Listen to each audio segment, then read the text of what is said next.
So that's what I'm saying. The text is like an object. It's gonna change perspective based on where you're standing. I don't know. Hello? Can you hear me? Can you hear me? I missed you, baby sweet. It was a day. It was a day.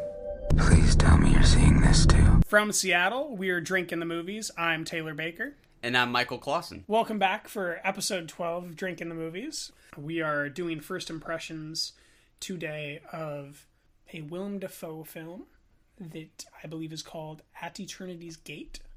A Vincent van Gogh biopic. How about that? Which I did not know. All I knew is it's called At Eternity's Gate. Spoiler alert. I've been ruined. Ruined. That's your first impression. And then Juliette Binoche and Robert Pattinson are in a film from, I believe, Claire Denis.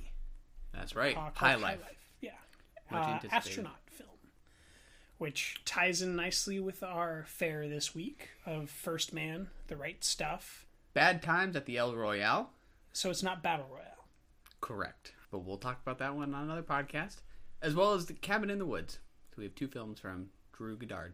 We are doing Amazon Prime's series that is out in its entirety from Alan Yang, co-creator of Master of None and director of many episodes, starring Maya Rudolph and Fred Armisen. Fun stuff. Take a sip of our beer. Yeah, let's do... Hellbent Brewing Company's German Hefeweizen. Yeah, let's do first impressions. Cheers. How is it, Jen?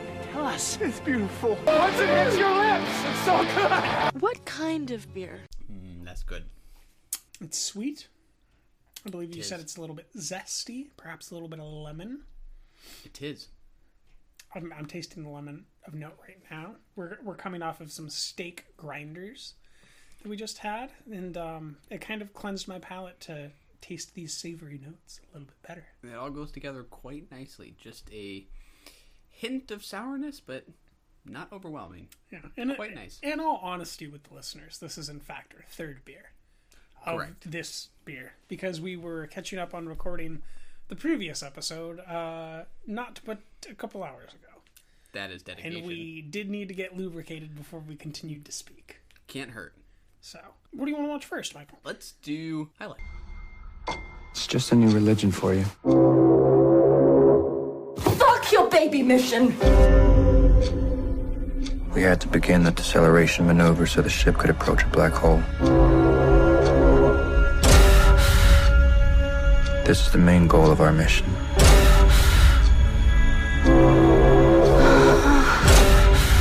To check if we could capture a black hole's rotating energy. Are you sick?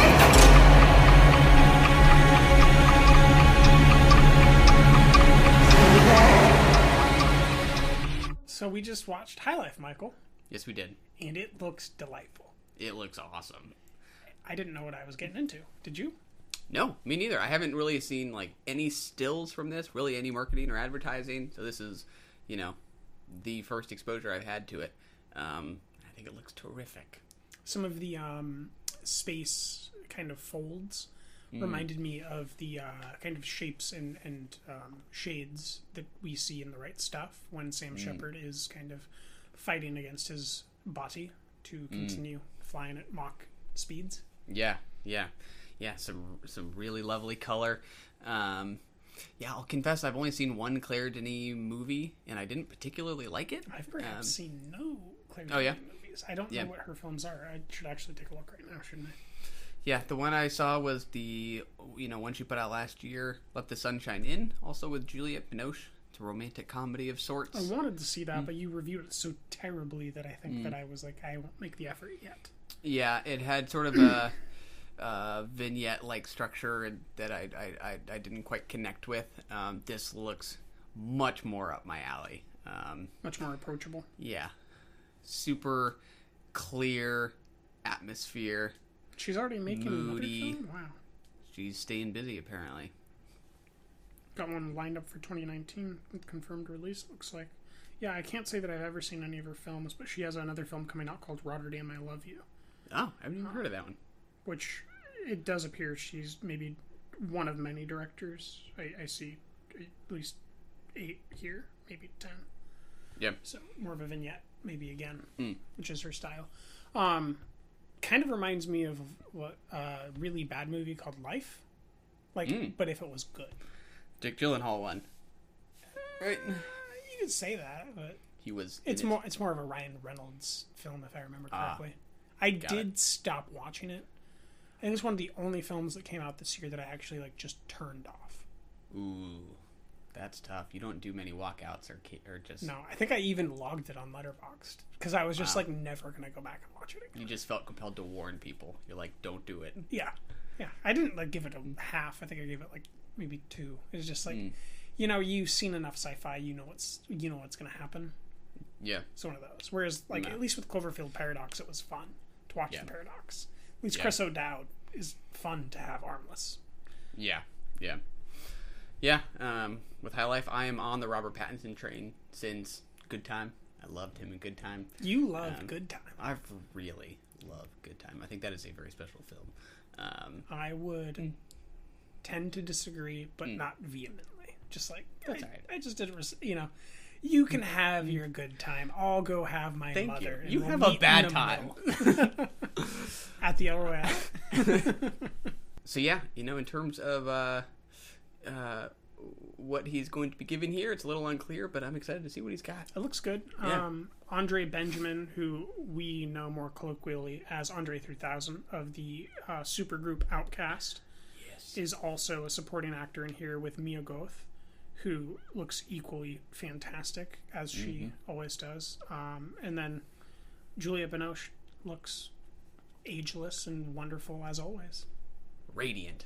I am very excited. I think that based on the context of how they were talking, the title High Life is perhaps meaning how to continue living in extreme conditions.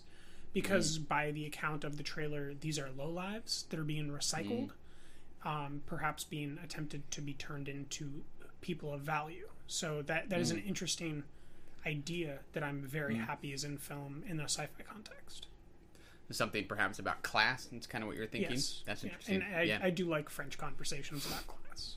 Yeah, I could see that. I think it looks pretty sweet. I'm pumped. Looks nice. Shall we segue into what could be Willem Dafoe's first Oscar win for Best Actor? That's what I hear at Eternity's Gate. Let's do it. Cheers. Do you believe that God gave you the gift of painting to keep you in misery? I never thought about it that way. Maybe God made me a painter for people who aren't born yet. Tell me, brother, am I a good painter? You're not a good painter, Vincent. You're a great painter. I wanted so much to share what I see. Now I just think about my relationship to eternity. All right, Michael. We just watched At Eternity's Gate from the director of The Diving Bell and the Butterfly. Yes. Have you seen the movie? I have not, and I feel like I must before I watch this film. Great movie. I want to say it was 2007, 2008, something like that. 2007. It's been on my watch list probably since 2010. Oh, yeah. So it's Great movie. been a while since I've tried to make the effort and just have not. I loved that movie. So I am cautiously optimistic about this one. In light of my love for that film, and in light of the fact that the cautiousness stems from this, on one hand, being both a biopic and one that is representing the artistic process. Those two things in and of themselves, I think, are particularly difficult and not things I usually warm to in movies. So together, I think this is a challenge, but I am interested. I don't. So you say that you saw this as representing the artistic process?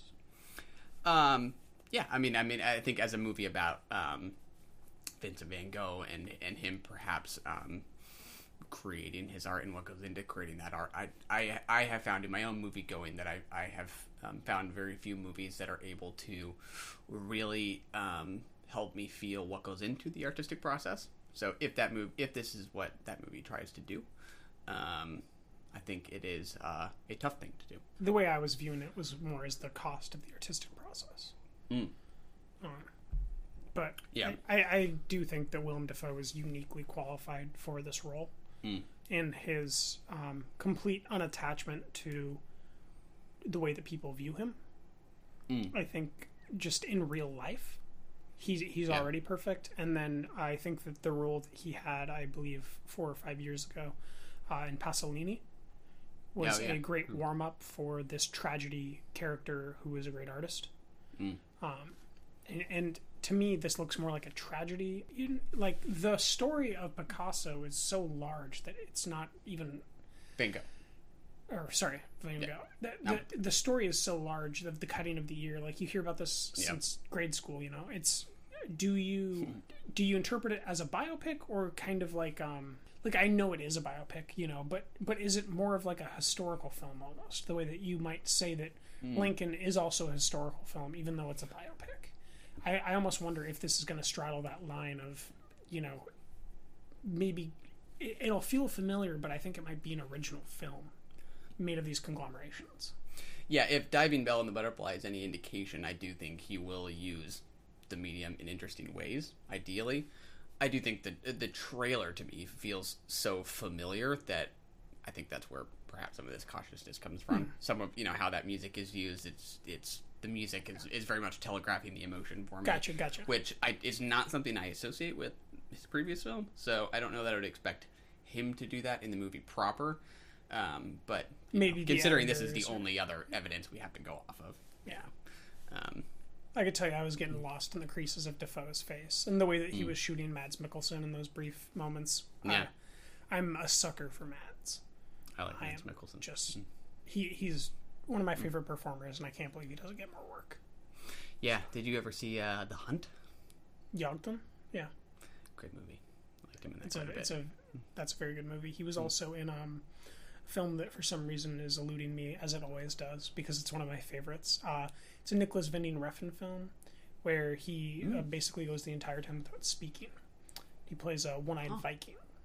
This is a very, very good film. I don't know that one. I think it's from 2011. Early Refn. Or ish. Okay, that's not that. No, early Refn. This is what, Pusher? Yeah. Yeah, no, this is, I think, a decade after Pusher, probably. Yeah.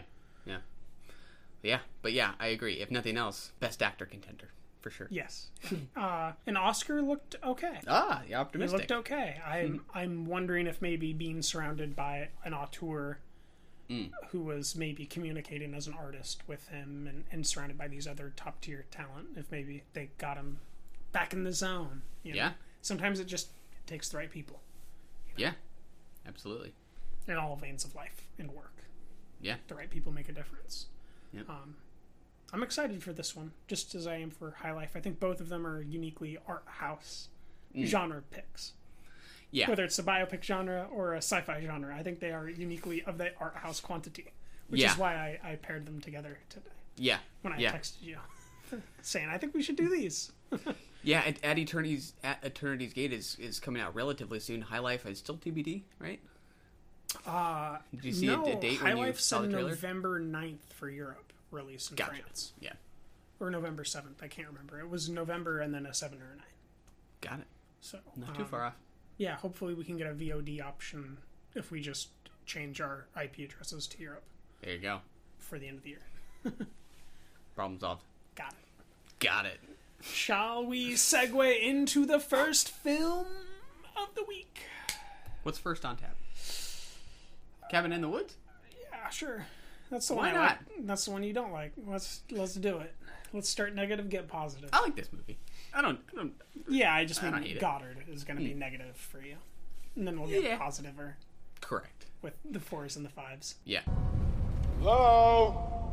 I'm thinking this thing doesn't take credit cards. Sign says closed.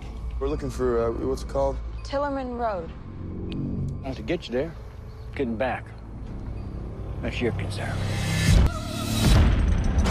I think I can get it to go down. Do we want to go down?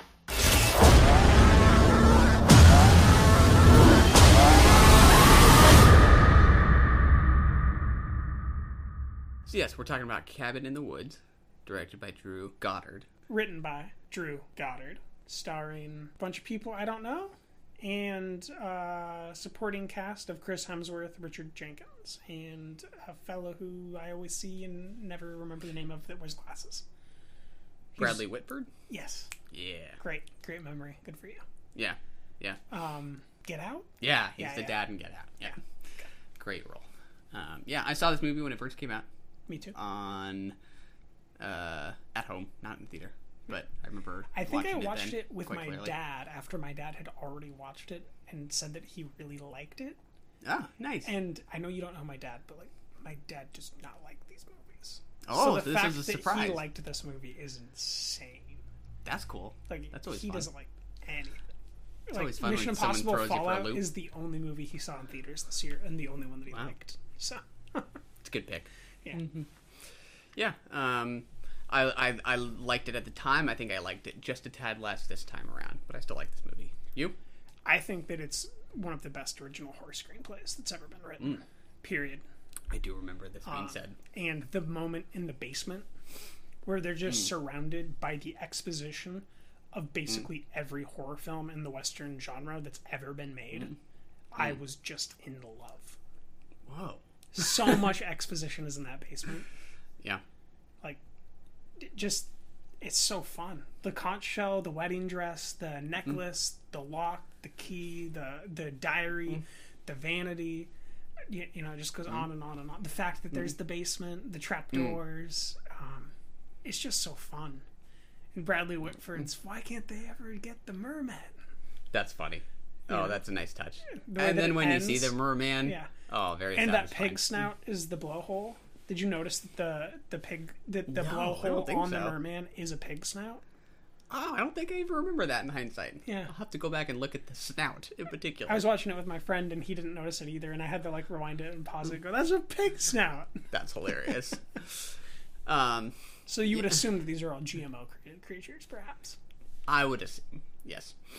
The first time around, I was I recall being quite swept up in the suspense of where this was all going exactly. Without that suspense this time around, I do think it suffered just a little bit for me.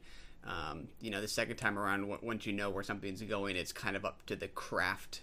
For me, it's up to the craft to sort of keep me involved, and I don't know that the craft of it, there was anything about the craft that I particularly loved. But I do think it's a super fun story and screenplay, and a fun toying with all the kind of conventions and tropes of horror movies. But yeah, I mean, your feeling for it is just much greater than mine. Yes. I don't know that I'm going to disagree with anything. I think it's just sort of a depth of feeling difference. So I recalled quite a bit narratively of the way things play out and what happens. So I remembered that the viewing aspect is something to keep in mind. And the way that I was watching the movie was I'm me aware of the watchers watching the people that they're controlling. So it was like an added layer, because before when I'd watched it, I was someone watching the watchers watching the people. But now I was self-aware watching the watchers, knowing everything that is to come. Gotcha. Yeah, so it just kind of added another layer that made me love it just equally in a different way. Yeah. So I didn't love it less than I did the first time. I just loved it differently. Yeah. And then, I think that what you said about the screenplay is true, but the way that I interpret it is just, this is everything you could do with a horror screenplay. All like you could take an element out of that basement and do a whole movie, like at least 20 times. Like there's 20 different horror movies in that basement, and the fact that he pairs them all together into this narrative function, and just kind of makes fun of it. Like it was really cheeky to me, and I like that. It was kind of like Venom. Like it was constantly sneering at me. I like the joke. I like that it starts out with just these terrible, cheesy, campy homages to like sexuality, a girl not being dressed while she's talking to a very, very young, handsome Chris Hemsworth. Yeah. The stoner friend rolling up with his collapsible bong that's a coffee cup. Yeah. There's just so many great moments. The girl just dyed her hair blonde right before this moment. Yeah. You know, like everything is as stupid as it is in all these B movies that are horror. But it makes a really smart, clever science fiction film out of what would normally be like, you know, a bad interpretation of The Hills Have Eyes, which is kind of one of its biggest homages of, if not like the Texas Chainsaw Massacre, because it is the redneck zombies that kind of are our exposition force. That's interesting. Yeah, it's Texas Chainsaw Massacre. I've seen. I don't know if I've ever seen The Hills Have Eyes. You would love it. It is a fantastic film. I haven't seen the original. I'm talking about the remake specifically, which I think is maybe 2005 to 7. But it is truly like a wonderful film, but a very disturbing film that like I really don't want to watch again. But if you want to watch it again for Halloween, we can. That'd be fun. I'm open to it. I'm just very nervous about it because it's a very deeply fucked up film that is very scary. It's quite a pitch. And I'm a child. That's a great I'm sales scared pitch. easily.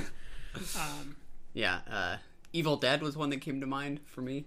In that, Evil Dead is the one that comes to mind when I think about the group of teenagers going to a cabin in the woods.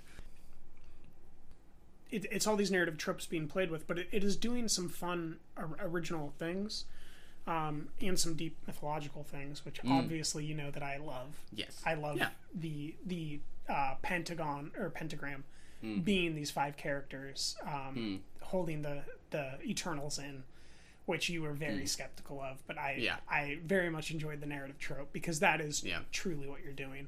And then I like that it's also making fun of the horror genre by having all of this happening, because the directors of horror films are arguably kind of doing exactly what is in this film. And I just think that it's a fascinating depiction and conversation to be had about how humans want to experience things and how we want ritual suffering, or ritualized suffering, and some of us are like very predisposed to enjoying it. I have a friend who I really enjoy reading on Letterboxd, and basically all he does is horror films. He'll watch other things, but like horror is his jam. And I love the expression of the viscerality that he's finding in his body at these experiences.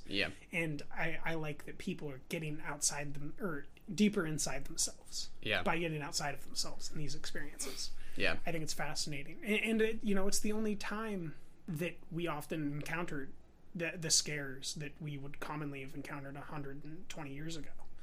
As we were navigating the prairie or what have you, where we're actually, you know, in Barbara Loden's little short film world. You know, going mad at the howling of the wind is for strapped to a chair. Nice little callback.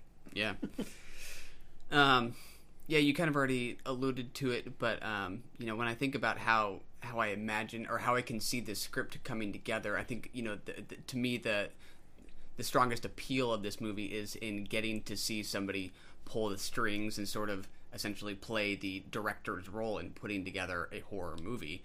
And that's sort of where the idea for this story starts, but in order for that to happen, you kind of have to come up with a reason for why there would be somebody doing that. And I think that's where, like, I kind of lose interest in this story. Like, I just wish there had been something a bit more grounded in reality about why they were doing this. Oh, dude, it's just college screenplay 101. Like, what are you talking about? How so? You know, half the class, or like half the nerd part of the screenplay classes in college come up with like a heaven and hell story or like a bureau story. And it's always like fantastical, right? And this one's the bureau that's keeping the primordial Eternals suppressed with their bloodthirst. Yeah, but to me, there's nothing ironic about it. To me, that like it's like that layer that's not almost that's part is almost not campy enough. To me, I feel like how do you make that campy? I don't know. That's because these are like describing such the way it deep, is, but... old, broad ideas. Like I don't know if you can make it campy and still preserve the integrity of real world that they're emerging from. But yeah, I feel like the film is asking me to wonder what is this all for, and the reason in the end is very unsatisfying, which is the problem with a lot of horror movies that are not terribly successful. Is that the motivations for whatever the villains are doing feels silly. And to me, it was a little silly. I mean, at the end of the world. I don't know that the stakes needed to be that catastrophic. They allude to sometimes just the idea that they're manipulating things the way they are just because they want to give the customers what they want. I don't know that, like, to make that point that there needed to be. I don't know that they needed to imagine that there were gods involved. To me, it's just a little bit of a stretch of suspension of disbelief that was, for me, just a bit much.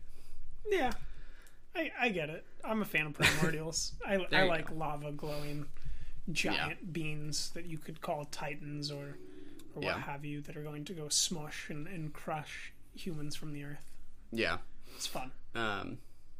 Yeah, and lots of stuff that I like, but again, I just I could have imagined it being just even a little bit more satirical or campier. There were elements that I kept thinking it was kind of asking me to take seriously, like the relationship between the redhead and the guy with the glasses. To me, there was a sincerity there that I'm like, this actually feels quite conventional to me, in a way that seemed sort of not in keeping with some of the other, with the irony of other things. Not a huge deal. It's just something that kind of stood out. But how about the irony of like their brutal murder instantly of him? Of the guy with the glasses? Yeah. Like he just dies. Like straight Well, it takes a little while. I mean, not until like they've made out and stuff like, But whereas like Chris Hemsworth has a really slow plot line where you see his death developing. The blonde, you see her death developing. Yeah. And then they get to this point where it's kind of the fool's already quote unquote died. So it's Hemsworth, the wide receiver, and the main girl, who I would say is our protagonist, main hero character, which I thought was a unique choice and a cool choice to make a female main character that the entire audience identifies with instead of a main male character. Definitely. So I thought the screenplay was really strong there. So it's her, and then Hemsworth kills himself on the dirt bike, right? Yes. Then they start fleeing. Yeah. And he gets like insta-killed. Yeah. Like redneck shows up in the trunk. Yeah, but just like instantly he gets killed, right? Yeah. Like driving the RV or something. I thought that was like, they were setting you up for this conventionality, I thought. And then they ironically killed him without any foreshadowing. Got it. That was, as a surprise in itself, that part was effective for you. Yeah. Well, I thought like, that's the right setup, Yeah. Because you think he's going to get away, and then, no, it's really the fool that emerges with his bong to save the day. Yeah. Yeah, there was an interesting... I think it was Mike D'Angelo, actually, who complained a little bit or thought it was strange that they chose to show early on the hawk or the eagle flying into the fence, and therefore telling us early on that this fence is a thing, only to then keep us waiting for Chris Hemsworth to drive into it, which to me is... To me, that criticism makes no sense. To me, it's the classic example of suspense versus surprise, and how I almost always prefer suspense over surprise. Knowing that whole time that it's exactly what's going to happen is what makes that part actually so fun. But you also are like, but will it? There's always that 5% chance of you. Is he somehow going to get through it? Like you're kind of like hedging your bet so that you can understand the film moving forward. You're like, but there's a chance he'll make it, and I need to be prepared for that. Yeah. To me, it's just that classic. We've talked about Hitchcock on every episode, but that classic example of showing the audience in advance what they're waiting for and make them wait. To me, like, that was great. Yeah. That's one of more satisfying moment. You're like, nope, it happened. It happened exactly how I thought it was going to happen. You know what else is great? Huh? Gonna blow the audience mind. Hitchcock. Boom. Are we a pro Hitchcock podcast? We said it first. We are radical. Richard Jenkins, hilarious. Bradley Whitford, hilarious. Great. I would not replace them with anybody. What do you think about the end sequence before we get to Primordials? When they don't know what's happening and we are kind of in the elevator shaft, if you will. Oh, that's fun. As they're going down and seeing all the different creatures and villains. That part's great. Okay. Super fun. That worked for you. Yeah, absolutely. It's kind of... I just wish there had been something else to cap off this ride. It's really just once we get into that chamber with Sigourney Weaver, that I just don't love the ending. But I think that shootout with all the various creatures and villains is super fun. That part's great. What would you think about the different, I guess you'd call them bureaus around the world? Yeah, like what we see on the TV screens and whatnot. But we see a little bit of it. The only one we see that's still competing besides America is Japan, which I thought was a nice touch. Which does it looks like a Japanese horror movie. Oh yeah, it looks like Ringu, right? Yeah, exactly. I don't know if that's the proper pronunciation, but personally, that is one genre that I find particularly terrifying. Japanese horror films, absolutely. Yeah, they fucking suck, dude. That is one moment where I'm like, this isn't funny. That's scary. I want to watch like South Korean horror movies because those are just like murder the zombie movies. Mm-hmm. They're not like actual scary. The Banshee demon is gonna kill everybody movies. Which demonic little girls, man, they get me. They bum me out. But if you stand around them and sing, they'll turn into a lotus. Yeah, exactly. It can't be that hard to kill a bunch of little schoolgirls. Yeah, there are some great one-liners that are not podcast appropriate, but that I enjoyed a great deal. Richard Jenkins just screaming at the television. I think multiple occasions. We're a explicit podcast. Yeah, I think he's literally just looking at the Japanese one going, fuck you, fuck you. Great stuff. Because it's putting all the pressure on their program. Yeah. So yeah, lots to like. But I think it's like one of the most rewatchable horror movies. That's it. I mean, I think once you know what's going to happen, it doesn't necessarily ruin it. To me, there. I mean, I would still just if I'm defining a great rewatcher, I would pick something where the I don't tire of the atmosphere, of the mood of it, of certain set pieces. I think the end is a great set piece. But you don't like The Cabin in the Woods? I do, but I think I would probably rather watch Evil Dead again. No, I mean the setting of the cabin. I was confused. In the woods. It's too meta. Because you were talking about the end set piece, and I'm talking about the set piece of a cabin in the woods. Oh, I got it. I think there are some good visual gags. There weren't a lot. I think it's when the stoner is like taking a piss and you kind of see one of the redneck little girls coming up behind him at like the back right of the frame. I do think there's some visual. Oh yeah, and then she crosses into the shadows and you lose track of her, and then Chris Hemsworth runs up, and then they turn around and she's like right there. Yeah, that was very effective. It was very Michael Myers. Yeah. So yeah, when I think of rewatches, like I kind of have to have shots that I love, sequences that I love, feelings that I love. Like, so kicking back with some friends and like talking while the movie's on, and you're drinking beer. Yeah. Like totally. not a rewatch to stare at. Yeah. Not like high art that you want to reinterpret. Yeah. Like this is a great background rewatch movie. Like it's a great atmosphere movie for like just hanging out. It's the kind of movie I might rewatch after like another horror movie that does scare the shit out of me, and this would just like help me unwind it. Yeah, exactly. And tell me why not to be afraid, because it reminds me why it's a little silly. There's value in that. Yeah, because we'd already be dead if the sacrifices didn't work. It's true. I really like Chris Hemsworth in the movie. I think he's funny. I do too. I think it's interesting that I think this movie was made before all the big movies that he proceeded to be in. Yeah. And like they didn't even watch this movie to cast him in those films. Yeah. Yeah. The idea of him as the jock being totally okay with his girlfriend's just overt making out sexual with the wolf behavior, and he's like just all about it in front of everybody. He's like, yeah. Do it, girl. Like, what? It's just ridiculous, and it's hilarious. He has a very broad range that is very He does. Yeah, he's got a comedy bone in his body. He does, and he's framed really, really well by Goddard in the next film.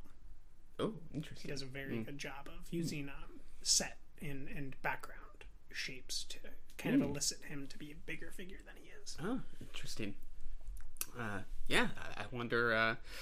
They seem to be buds, at the least. I would assume. Yeah. I hope. I'd like to see him show up in that X-Force movie Goddard's working on. There you go. That should be. I don't know if they're doing Deadpool 3, but I know that that is lined up and kind of in production right now with him working on the screenplay, I believe, as well. There you go. We will get an R-rated entry into the Deadpool, Fox, Marvel, Disney. I think it's all Disney now. Yeah. Is it? Is Deadpool Disney now? What studio did it? Fox. If it's Fox, then yeah. I didn't realize it was Fox. Should we place a bet on how fast TJ Miller gets fired? I'll probably be pretty quick. It'll be faster than we can make the bet.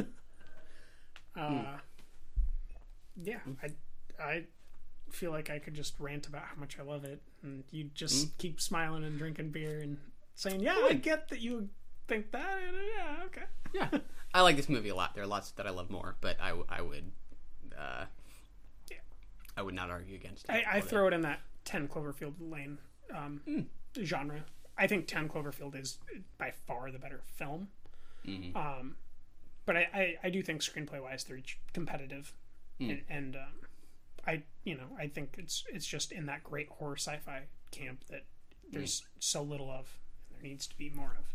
Yeah, good ones. There's lots of bad ones. Yeah. Do you want to segue? Let's get to it.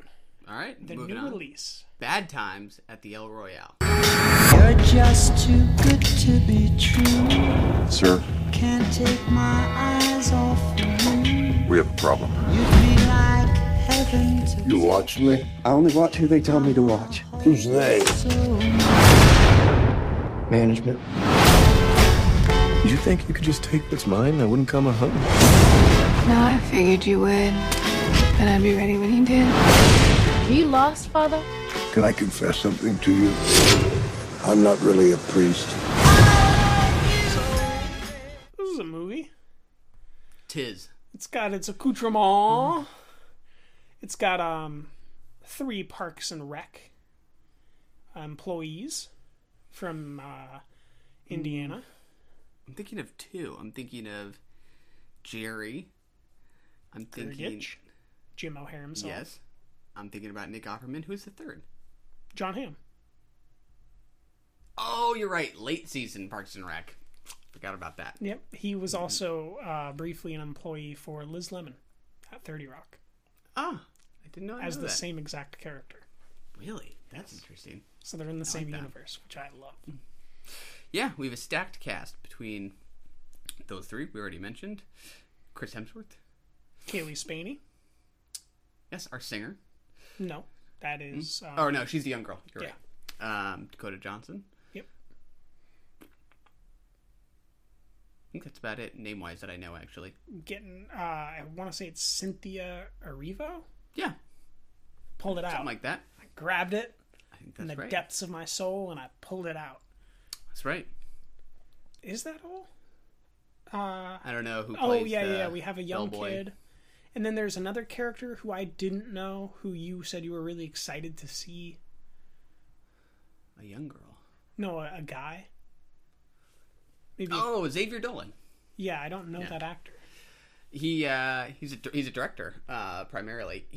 I think he has acted some. He's a Canadian director who actually did like a lot of like voice work and like child acting.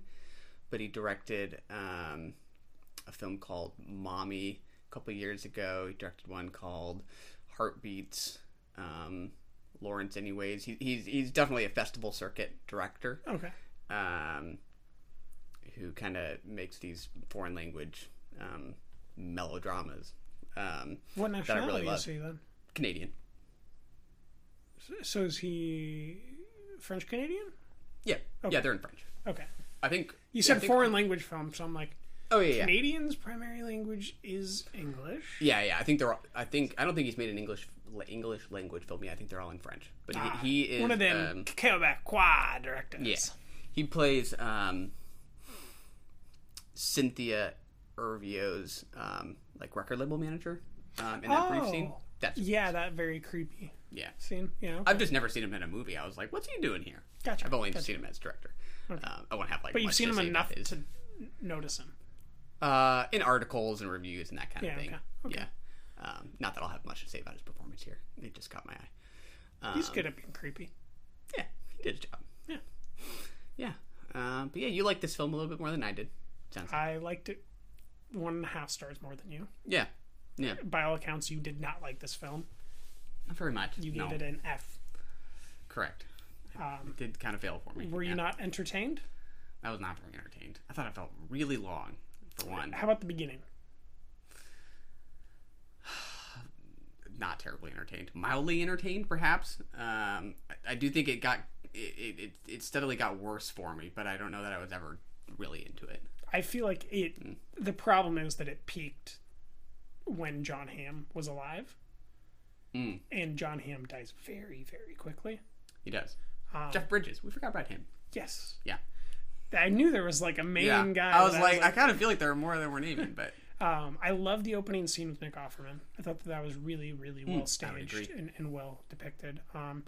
I think, if I remember correctly, one of your main complaints is the framing of the film, and I don't necessarily agree with that. So why don't you start there? Yeah. Started a disagreement, because there's going to be lots. Yeah. I mean, for a film that's set predominantly in one location, except for some of those flashbacks, I mean, for me, it's essentially a single location film. Yeah, it's a single location timeline film with flashbacks to multiple locations. Yeah. With a payoff at the end. Yeah. Which means that building a sense of place and having this place, the El Royale, have some character of its own is pretty critical for me to my enjoyment of it, and I thought that was something that was really lacking, and it's something that I feel like the camera really failed to do. I think it did feel very sterile. I don't know if that's the camera's fault or if that's just not an interesting location. I'm going to be honest, like, I don't think it was an interesting location. In retrospect, I don't... I mean, yeah, it's nifty that it's on a state line, but, like, it's not visually appealing to look at. Yeah. Like, the ornamentation of the rooms and looking for where the false mirror might be. That was more interesting. The most interesting the room got, once again, is while John Hamm is alive, tearing it apart for wires. Yeah, well, I mean, then I guess you can argue, like, well, it's uninteresting because it's supposed to be uninteresting, but, like, to me, that's, like, just not an exciting movie-going experience. Like, I would rather a place be interesting in some way. When I think about, like, an interesting setting, kind of in this same genre, I think about, like, how, in my mind, the character of the building and the staircases of the interior of those fight scenes for Kill Bill are so much just a character of the film. And in this, it's not. Like, I'd say that the rain at the El Royale is more of a character than the buildings themselves. Yeah. I mean, I think often what can define a sense of place is the people that populate that space. So this film, deliberately eliminates that possibility because the place is abandoned, or it's not abandoned, but there's nobody there. So it can't use that option. The other way is to just try and move the camera and frame things in such a way that you give us a spatial awareness of what it feels like to be there. And in that sense, it kind of failed. Like, I just never really felt like I knew what it was like to walk down that hallway and look into those rooms. I was just kind of unmoved by those. Oh, interesting. I just didn't feel felt much, like I knew what it was like But I do feel like I was kind of removed and it was kind of sterile. But I don't know. For me, I always question when I'm feeling sterility in a film, because a lot of people think that that's like some of the best qualities. Like, I think that Kubrick is largely a sterile filmmaker. He came to mind. I think that Thoroughbred's director is a sterile filmmaker. And I don't necessarily think it's a bad thing. It just removes me from being able to emotionally vibe with an environment, is kind of what that means. Yeah. And I thought that it looked fine, but I do agree that some of those hallway shots were not as moving as they should be. Yeah. And I felt like I had a better sense of place at the cult Slayer than I did kind of for anything else until the end scene. I mean, I guess the other flashbacks, like the bank heist, I felt like I knew that I was in that town. But the next best sense of place is that end in Reno. Yeah. Yeah, I just felt like for a space that seems to be prescribed with a lot of meaning, something that sort of represents this great breach of privacy, and something that's sort of a defining feature of the El Royale, it was just particularly unmoving for me. You know, The Shining came to mind because I think about it as another hotel without people in it, whose space I feel like I really come to know through those tracking shots, right? Like that uncanny sense of how the camera moves and makes it feel like this cavernous space is super effective. So just bring up like one of the best directors and one of the most acclaimed horror titles of all time. Yeah, well, it's only because it's the easiest example to come to mind. Easy on the film. Yeah, I'm just saying that I use that as haymakers. I'm just like, those are the two ways that I think about how you can build a sense of place. I think there are many other ways, but Rear Window, for one, is an example of a movie that is set in an apartment complex where you have all these different rooms populated with different people whose lives we're getting a peek into, and that kind of gives the apartment like a sense of its own kind of life. The Shining is a completely different kind of example where it's a completely depopulated building, but the camera and the mise-en-scène giving us a sense of what it feels like to be there. I don't think it's really employing either tactic just to just put me in the movie. Like, I just remained not in it.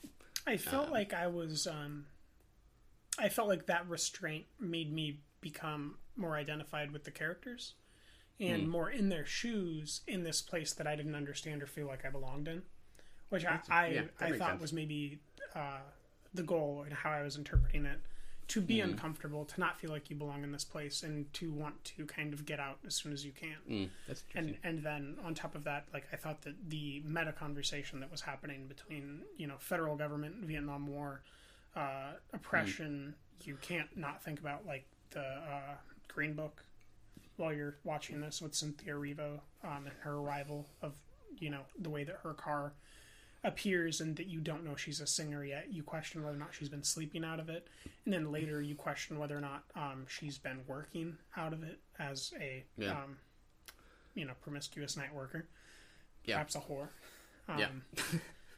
And then Dakota Johnson shows up and you know, John Hamm names her as a hippie, and you begin to buy in that she is the hippie. The way that he's talking, you kind of get the impression he's not a vacuum salesman, but you don't yet know he's a federal employee. You have this conversation with the heroine. We have a Vietnam vet. You know, I was really on board for the meta conversation Drew's screenplay had. And if I wasn't, I would have not liked this movie at all. But I was very, very interested in the deeper conversations happening, just like I was in Hold the Dark. Yeah. Of what's behind these alliterations within the screenplay. Yeah. Yeah. Well, that's maybe a good segue then into kind of characters. Or are there some you were drawn to more than others? Any standouts? Yeah. 100%. I mostly just want to talk about her. Yeah. Just an incredible standout performance. I would love to see her in lots of movies moving forward. Yeah. I want to see her in a comedy. I want to see her in a musical. Yeah. I want to see her kind of in everything. Most namely, I want to see her in Steve McQueen's Widows. That'd be cool. Because she's in it. Oh, she is in it? She is really? the other black actress. Oh, interesting. You can't say no. I don't know why I thought it was Michelle Rodriguez, Elizabeth Debicki, Viola Davis, and then she's the fourth? Mm-hmm. Oh, I don't know why. I just somehow... I don't think I knew her. That's probably why I forgot. didn't know her either. Yeah. I honestly thought that she was Mary J. Blige for like the first couple minutes of the movie because I thought that that's what it said in the trailer. Got for some reason. Yeah. I thought that it said Mary J. Blige. Yeah. I was like, this is not Mary J. Blige. Who is this? One more reason to get me pumped. Yeah. I'm excited now. Yeah, Right. she was great. She's got some pipes. When she's singing at the roulette table, yeah. Don't sing, honey. He doesn't deserve to hear you sing. No, it's fine. She lets it belt. I was just watching her vocal cords. Oh my god. Her Yeah. neck is ripped. Yeah.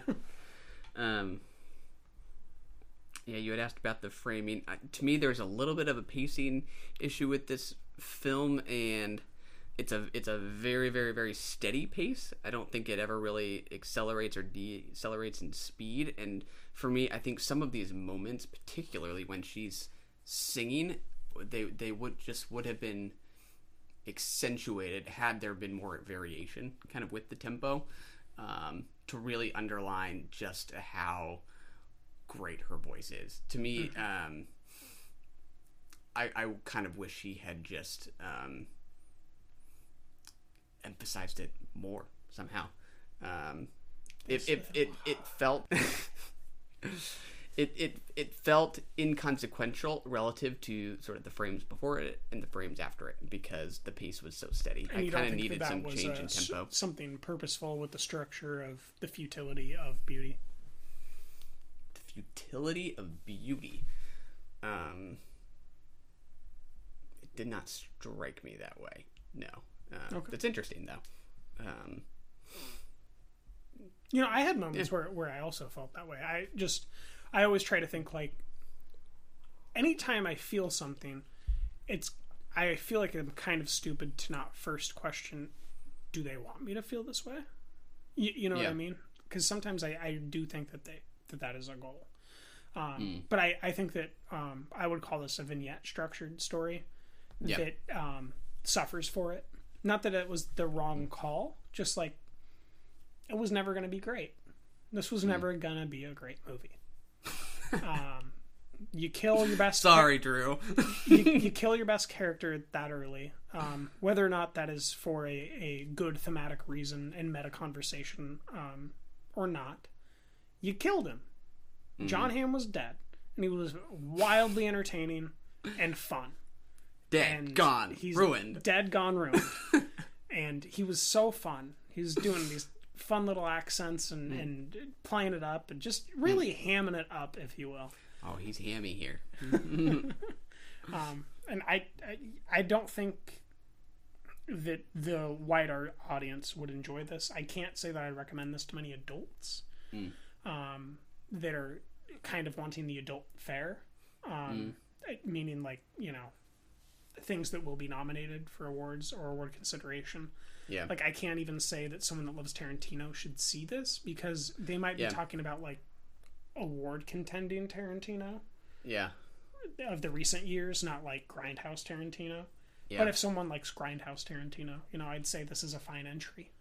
Yeah. I mean, I was surprised when John Hamm died because I was kind of in this Tarantino mind where I assumed she was, Cynthia Erivo was going to get revenge on this racist bigot. To me that sounds like a very Tarantino kind of thing, just to rewrite a story to give the person who we want to get revenge get it. By then we'd already understood that he wasn't a racist bigot, that he was playing a character. Right. But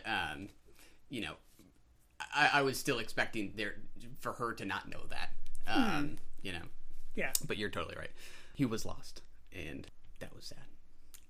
It was very sad. And then I don't even, because of its vignette structure, like I don't know how to segue back and forth. Yeah. But this is at a point in time when I think Nixon was president. Yeah. We're still in Vietnam. We are alluded to the fact that it is probably JFK sleeping with a woman on a tape. Yeah. We have a cutaway to a cult grounds where Chris is running kind of a revivalist, anti-religion, believe in me, typical cult, as a Manson figure. Very Waco. And I loved those moments as a conversation. Mm-hmm. I thought that there was some really strong framing in moments, but largely I was bored. It was boorish.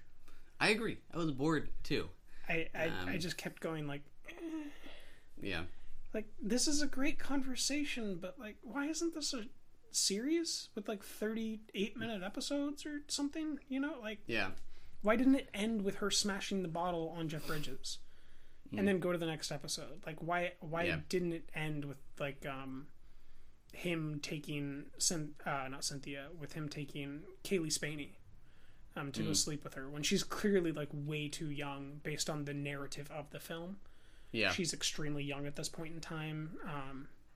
She's 21 in real life, I believe, but like within the narrative, it feels like she's 14, and she looks extremely much young. Younger than that. Yeah. When he first meets her and you know begins the sexual encounter with her on the beach of California. Yeah. You know, like all these moments seem like a good idea as like a series. I question whether or not a feature film was the correct direction for this project to have taken. Yeah, I agree. Especially just with this kind of wide of an ensemble, with this varied of experiences. I agree. Would you miniseries? Yeah. Would you forgive the framing more if it was a limited series and not a feature film? That you had to watch in one sitting? Probably. Yeah, I mean, I feel like I would too. I really, really value, you know, a kind of singular and palpable atmosphere in a feature, and a little less so in a miniseries. That is, its reason for existing is narrative and forward momentum. The other thing, like a vignette film from like Ross Perry has an atmosphere. This did not have a consistent atmosphere. I agree. But once again, the meta ideas, I think that he's a great screenwriter. I think that what he's doing with big ideas and having a conversation with characters about big stuff is really important and good writing to have in the milieu, the social milieu of our generation. But I just don't think this is the correct way of presenting that as the project. Yeah, well, it's weird because to me it's like, then, like, is it a good screenplay if it's not written such that it can be brought to life in a engaging way? It's like yes, I kind of sense the themes, but how he's kind of engaging with the themes seems kind of heavy-handed to me. You think so? A little bit. Sometimes, you know, there are these sort of thematic signifiers, like, you know, you see the television, you know, showing us some kind of historical reference point like Vietnam, and I'm like, oh, is this a metaphor? Is this a commentary, perhaps? I don't know. Like, it's just tricky when you are trying to comment on history in some way, or make some kind of larger point. It's hard to do for a reason. And for me, it's the characters doing that, and anything that you encounter that's kind of a static object, even a television program, is an item with which you are watching the interpreted character, who is a meta character, engage with. And so when we see it get turned off, that was the point to me. Not the fact of what of it being on or what it was, but the fact that it was this and it was on, and this character just turned it off. Yeah. To tune it out, literally. Yeah. And to then think about who that character is and what they're representing at this point in time. Mm-hmm. Like the fact that Jeff Bridges is a con man, ex-convict, who is a Catholic priest within the film, is I think a great representation of, you know, personally, religion. Yeah. They're fucking con men. They're asking. It's Sunday almost, Michael. Can I have 15% of your paycheck? Yeah. Please? You'll go to hell if you don't give it to me. Yeah. Yeah. Give it to me now. You know, to me, it's smart to have her presented as this figure who could be a woman of the night at this point in time. but also have her presented in a way that makes you think about the Green Book. Mm-hmm. And the fact that she can't find safety right now. The fact that the first time she encounters John Hamm, he calls her Negro. Yeah. You know, this is all deeply troubling and saddening. And then when you figure out that she's just a really strong, beautiful woman who's trying to do her absolute best at every turn, she's being taken advantage of and trodden on. Yeah. And that she has this beauty in her.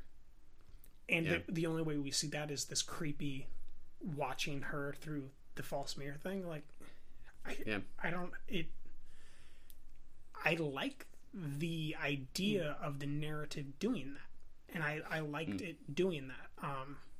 I just questioned the format in which I got to those characters. Yeah. I don't question the characters as much. Yeah, I think I saw that he used to write for television, right? Didn't he write for like Alias and Lost? I believe so. You know, I am surprised that he maybe didn't consider taking a project like this to television. Yeah. I you know, live and learn. Yeah. I hope. Yeah. I think that last I checked, this was doing a 71 on Rotten Tomatoes, a 68 on Meta. So, yeah. And I remember earlier this week it was like an 82%.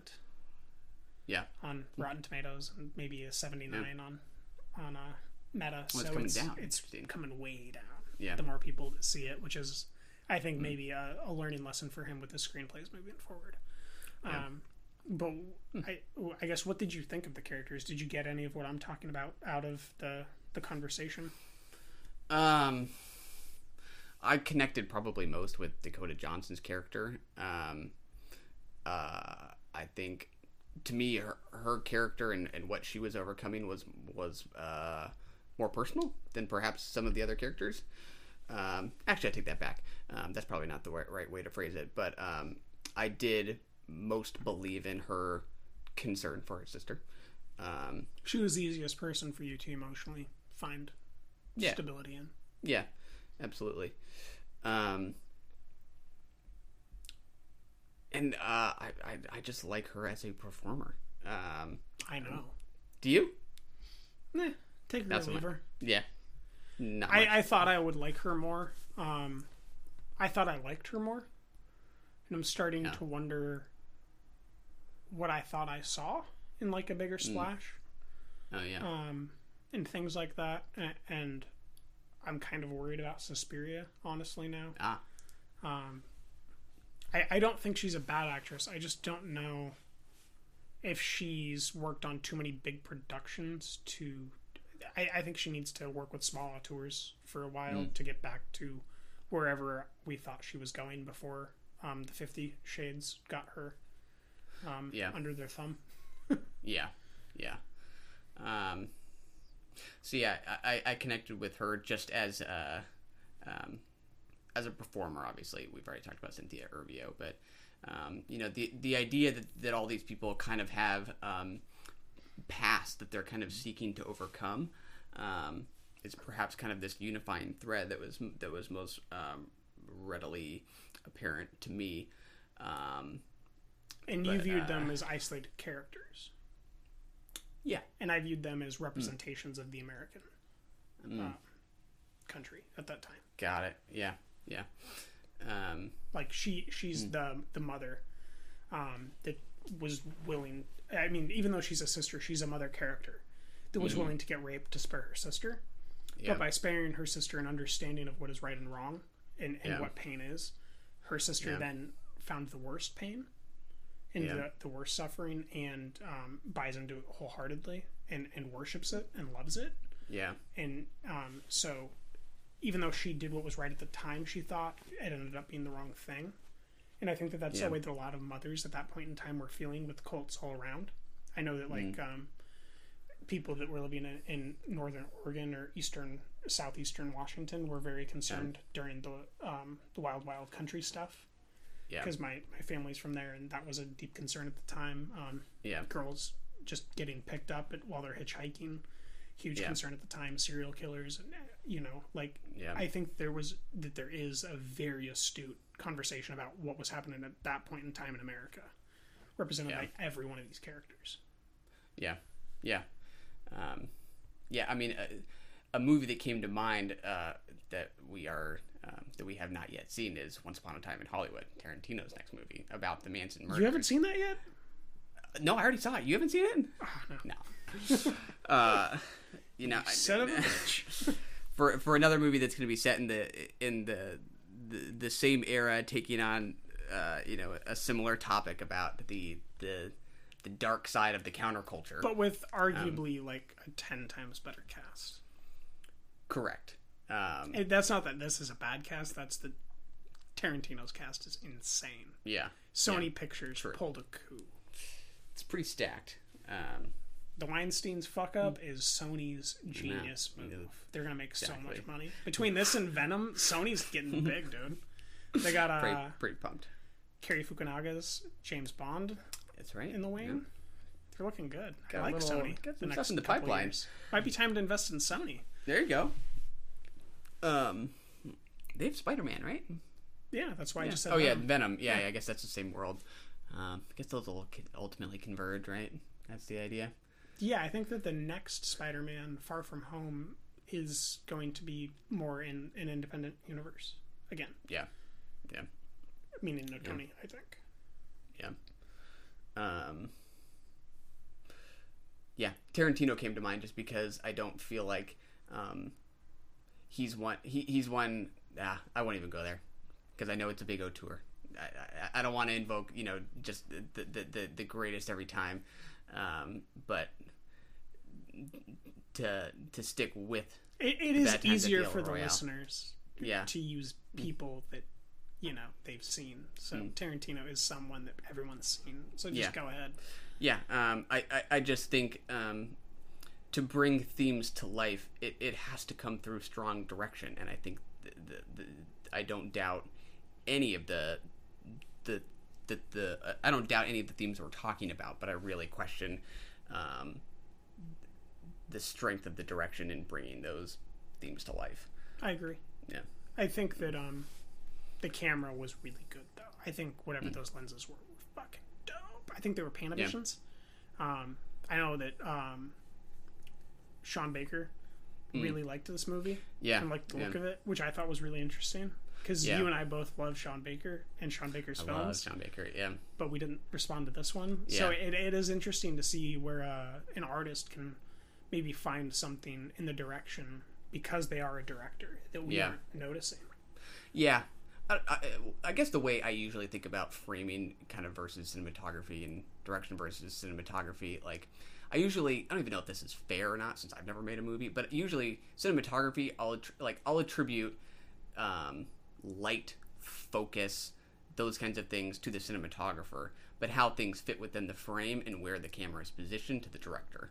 Is that fair? Do you even think of it the same way, so we're at least aligned on our vocabulary? I generally think in the same way as you, but there's always exceptions. Like I don't think in that way when I'm talking about Soderbergh. I don't think in that way when I'm talking about Tarantino, because Tarantino's basically never worked with Deakins.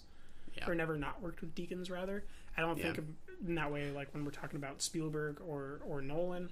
And anytime it's a writer-director, I do question how much the director is staging things and then leaving everything else to the cinematographer, depending on the relationship with them. Yeah. Yeah, that makes sense. And I think that the cinematographer here is Seamus McGarvey, if I'm remembering correctly. Yeah. And I know that he's big, and that I think Drew worked with him before, and they have a good relationship. So I do question how much might be on Seamus. Yeah, and that's what I don't know either. But I mean, in general, broad swaths, I absolutely agree. Yeah, so like in terms of the cinematography and how things just looked, regardless of where the camera was or what was in front of it, like I thought it looked good. I would agree with that for sure. Yeah, that's just camera and lenses to me. Yeah. Like it just was sheeny and it's pretty. It's just sharp. I just saw Destination Wedding. It basically looks just as sheeny and pretty, except for it was better paced. Yeah. And I knew who the characters were at the end of it. That helps. I think I gave them both the same score, but I would say I like Destination Wedding more. I like the cerebral writing portion of this film more than I like the watching film. Yeah, that makes sense. I definitely had 4 minutes that I really liked, and they were all the violence. Yeah, I think I would agree. Also watching John Hamm walk around in the rain. Yeah, you said it was the cult flashback that was one of your favorites, right? Yeah. That was one of my favorites. That's good. So the thing that, just briefly, that either Seamus, I would assume it's Drew's choice, does, is that there's this smokestack at the cult grounds that is not lit during the flashback. And it's kind of this chimney stack that has this hole in it that shows the dark night sky behind it. And it is silhouetted so as to appear as a crown above Chris Hemsworth's skull. During the scene in which he's talking about the whatever that is, that before he makes the two girls fight so they can go have sex with him, whoever the winner is. And classic. Then later when we get into the El Royale, the fires are going. And there is a above the fireplace there is a circle that is either a mirror or it's the fire. I can't remember which. And so now there's light. And it's ensconced, encircled around his skull. And I thought that was a great visual ascension of this kind character. of bridge. Yeah. That's a nice touch. I like that. But that's like the only thing. You're like, and that's it. I guess there is some cool glasswork within the hallway occasionally. Not very often though. I just keep thinking about like scenes in First Man, if I'm being honest. Now that I said glasswork, I just keep thinking about Claire Foy in his head. So we're going to be launching a First Man podcast next week. That's right. It's called First Man. We watch First Man on IMAX until it leaves IMAX, and then we continue to watch it until we die. And we talk about the fact that we watched it, and we drink beer. Tune in. Get excited. I am. So, Bad Times at the El Royale, not Battle at the El Royale, not Correct. Battle Royale, not Good Times at the El Royale. Bad Times at the El Royale was a bad time for you. Correct. I had a lukewarm time. I'm glad I watched it. I think that it is worth watching. If you liked Venom, you'll probably like this, I would say. I know that doesn't hold true for you, but I think that generally, with general audiences, that's probably true. But I wouldn't urge anyone to go out and see this in theaters. I think it very much translates as a at-home title. I would almost have been more lenient with it if it were a streaming title. To be honest. I agree. I guess I'll follow up. Hold the Dark or Bad Times? Hold the Dark. Okay. Definitely. I don't really remember the run times. I think if you're going to watch Bad Times at the El Royale, you got to carve out a little time. I think it's 2 hours and 20 minutes. It's a long movie. I think Hold the Dark is 10 minutes longer. Is it really? Okay, so it's long too. Hold the Dark went by much faster for me. So I'll put it that way. I would say go see Hold the Dark, but I like movies. Go see both. Who knows? Hold the Dark you can watch for free. It's Netflix. Yeah. Cool. I feel like we handled most of what I wanted to talk about. The only other thing, which I don't really know how to put into words right now anyways, is just the conversation about Vietnam. But I do think that it's unfortunate that I can't illuminate more, but there is a deep conversation about Vietnam and who came back at work within this film. When you look at who the last bodies are that are alive in the end of this film, and that the cult leader finally dies when the Vietnam vet picks up a gun, finally. That him picking up a gun saves and liberates both Cynthia Erivo and Jeff Bridges, who each find their peace and move on and live what appears to be beautiful lives by the way that this has ended. I think that is a very uplifting and kind message to give to Vietnam vets that are still alive, because historically they were treated like shit when they got back. So just wanted to close out uplifting on that. Note. Yeah. Right stuff. Let's do the right stuff. Want to? But first, cheers. What can be going through a man's mind at this moment? Gordo, I have to urinate. No. Tell him he cannot. Say, listen, old buddy. They promise we'll stop at the next gas station. They request that you remain in a holding pattern till then. This is the story of the special few at the very top. the elite brotherhood whose achievements inspired a nation and captured the imagination of the world. These are the men who had the right stuff. They all want to see Buck Rogers, and that's us.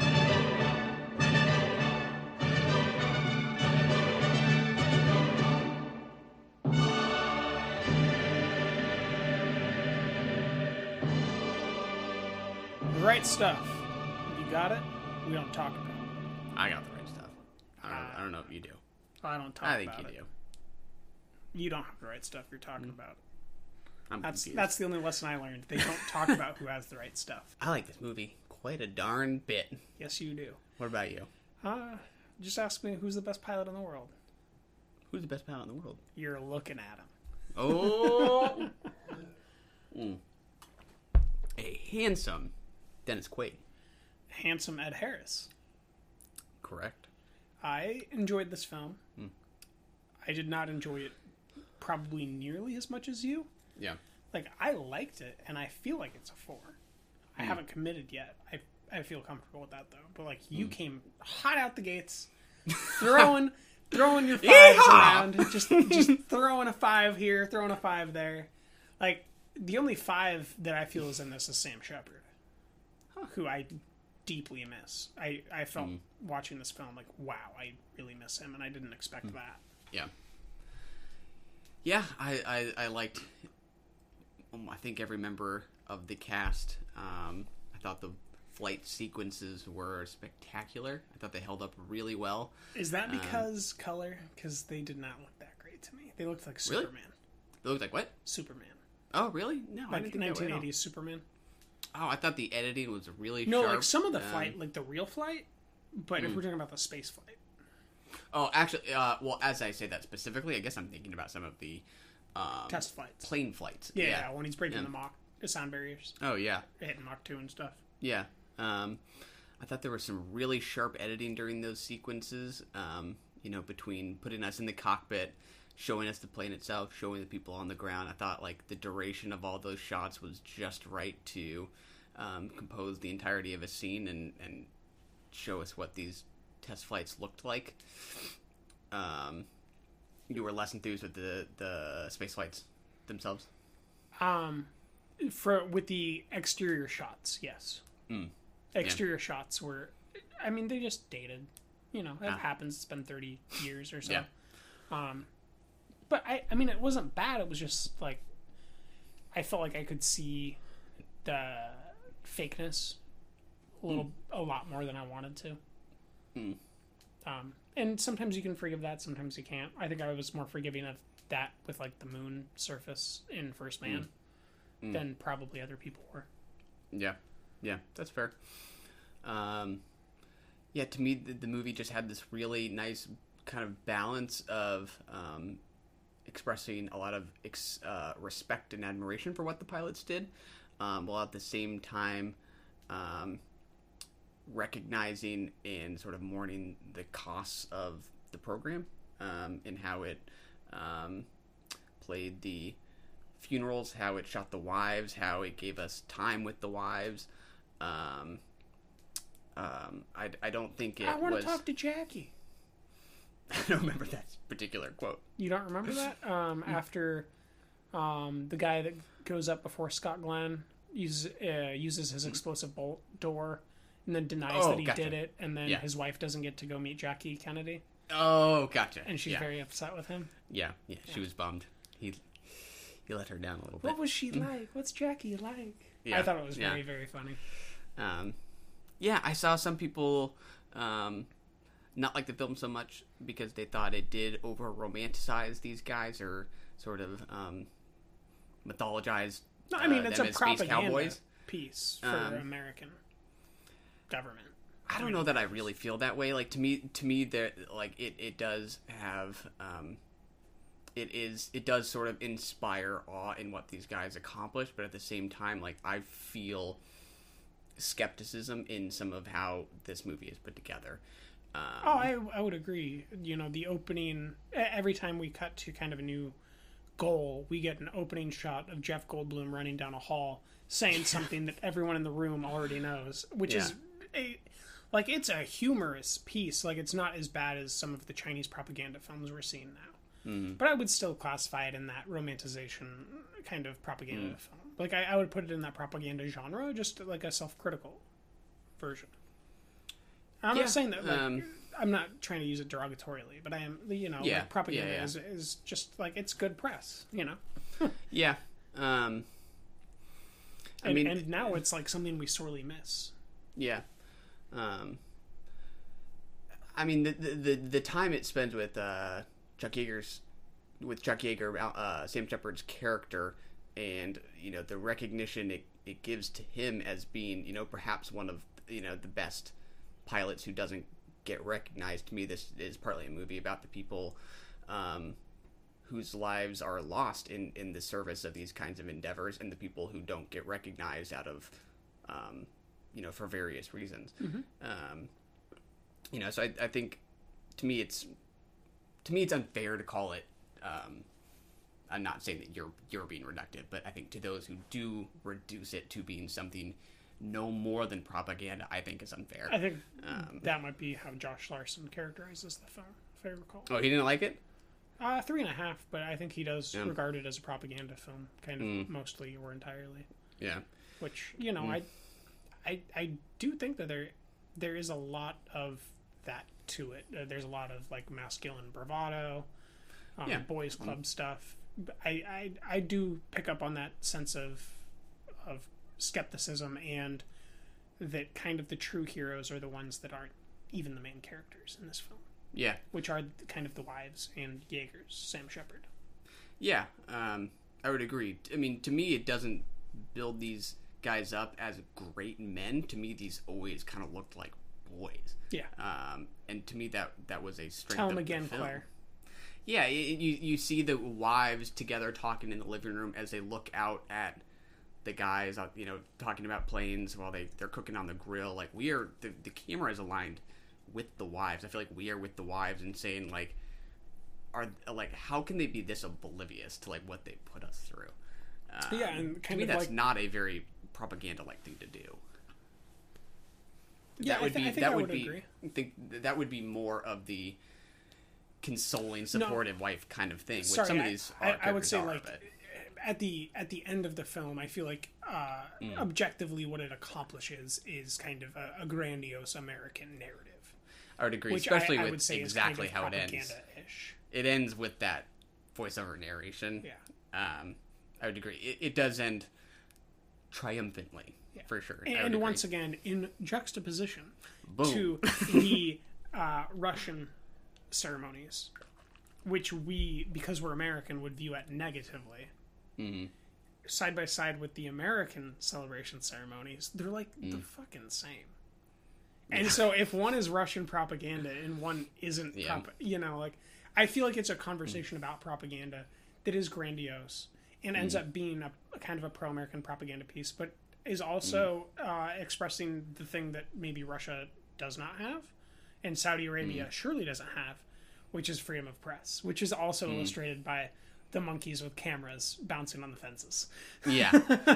I was amused during some of those monkey sequences. I was amused with the journalists, and then I was like, I kind of got exhausted, which I think was just great filmmaking. Yeah. Because I was like, I'm tired of them. Yeah. To me, I remember a scene where the husbands and wives are doing a photo shoot, and all the men take one together, and the photographer says, "Smile, this is for America." And then all the wives get together. He says, "Smile, this is for Life magazine." Yep. Putting those side by side, I think, is to emphasize how they were romanticized, and the women were for media consumption. I mean, to me, that feels more like a critique than a championing of the setup. I thought it was kind of critiquing like what men and women respond to. Like, men will act for this idea of nation, and women will act for this idea of wellness for themselves and their family. Yeah. That makes sense. That was one moment that stood out. I also noticed that moment, not in the same way, but kind of the visuals were really, really powerful to me. Seeing them, because the wives were aligned in the same spots their husbands were aligned in. Yeah, which it was just a very striking visual. Yeah, right, side really by side. Moved me. Yeah. I also just want to say Scott Glenn. John Glenn. Right? Scott Glenn. Ed Harris's character? No, Scott Glenn, the actor. Oh, got it. Okay. Second guy that goes up, or first guy that goes up, sorry. Gotcha, yeah. He plays Stick in Daredevil. Mm-hmm. Dude, he's always been ripped, and I swear to God, he's never been younger than 40. Like, how old is he in this movie? Were you just born that way? Yeah, like, he's kind of just always, like, this super lean, great health, but, like, older-looking gentleman. Yeah. He's a good actor, though. Like, I really liked him in this. I liked him, too. Yeah, I liked both these guys. I liked Ed Harris quite a bit. Mm-hmm. I do quite kind of like... What does he say? I said it's quite the ensemble. It is. But, it is. You know, and yeah, as an ensemble, like I didn't know this like in great detail. I was kind of expecting some this to turn more competitive than it did. Mm-hmm. I think this is a very pleasant story about a team. They all have their egos and the desire to be the first and the best. Yeah, but they also help each other. Like what I felt was most important to any of them is that somebody gets there, even if they hope it's them. Personally. Yeah, but they're each kind of on their own paths, and they each kind of defend each other. Yeah. I thought that a really powerful moment was when Ed Harris is defending his wife by not having LBJ go into the house with the television crews, and how they stood up with him. I thought that was really, really powerful scene. Yeah, I agree.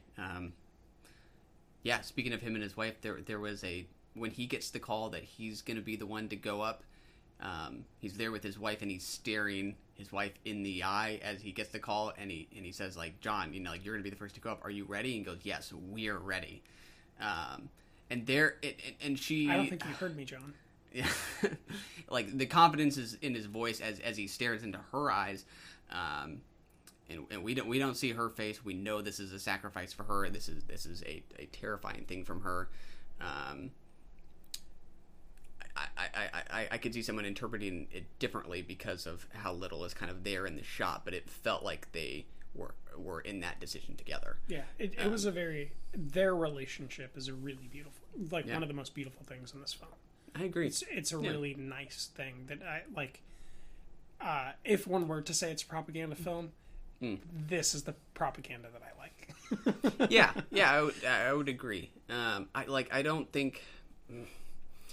don't know that if this is championing American ideals in some way, if that's what you consider a propaganda film, like, I don't know that there are that many ideals that I really disagree with. Yeah. I think I'm okay. Like, I want to. But, you know, that's just boys at the bar talking. Yeah. I would still want to show my kids this to inspire awe and show, like, that was a thought that I had. Like, I wish my dad would have showed me this movie when I was younger. Yeah, I'd never seen it. And my older brother, I know, really liked this movie. I always thought it looked boring. Right? Yeah. It would have been boring probably for us, though. Probably. I was more into, like, Independence Day. That was my space movie. Yeah. I was a big Titan AE fan. Oh, man, I forgot about that movie. Long time ago. Yeah. Galaxy Far, Far Away. I liked that one, too. Yeah, it's alright. Another kind of really stirring moment that I remember visually. I don't really know why. I do think that the framing in this movie might be out of this worldly good. Is Dennis Quaid is asked who's the best pilot, basically. I don't remember the exact question, the way that it was phrased, because they say it a few times, but essentially the question is who's the best pilot. And it's not during the joke part earlier in the film, it's kind of at the end, a very serious moment before he's finally launched into space for 22 rotations around the Earth's circumference, and he almost says Chuck Yeager. And that kind of 3-minute interaction was really visually powerful. Like, he was acting really well, but, like, I don't know what it is about the direction of this film or the framing or the camera, but it just really evoked a deep sense of like the earlier conversation where the pilots don't talk about other pilots and they don't talk about who has the right stuff, and he almost broke the rule, and we wanted him to break it, and then when he didn't break it, we were also happy. Yeah.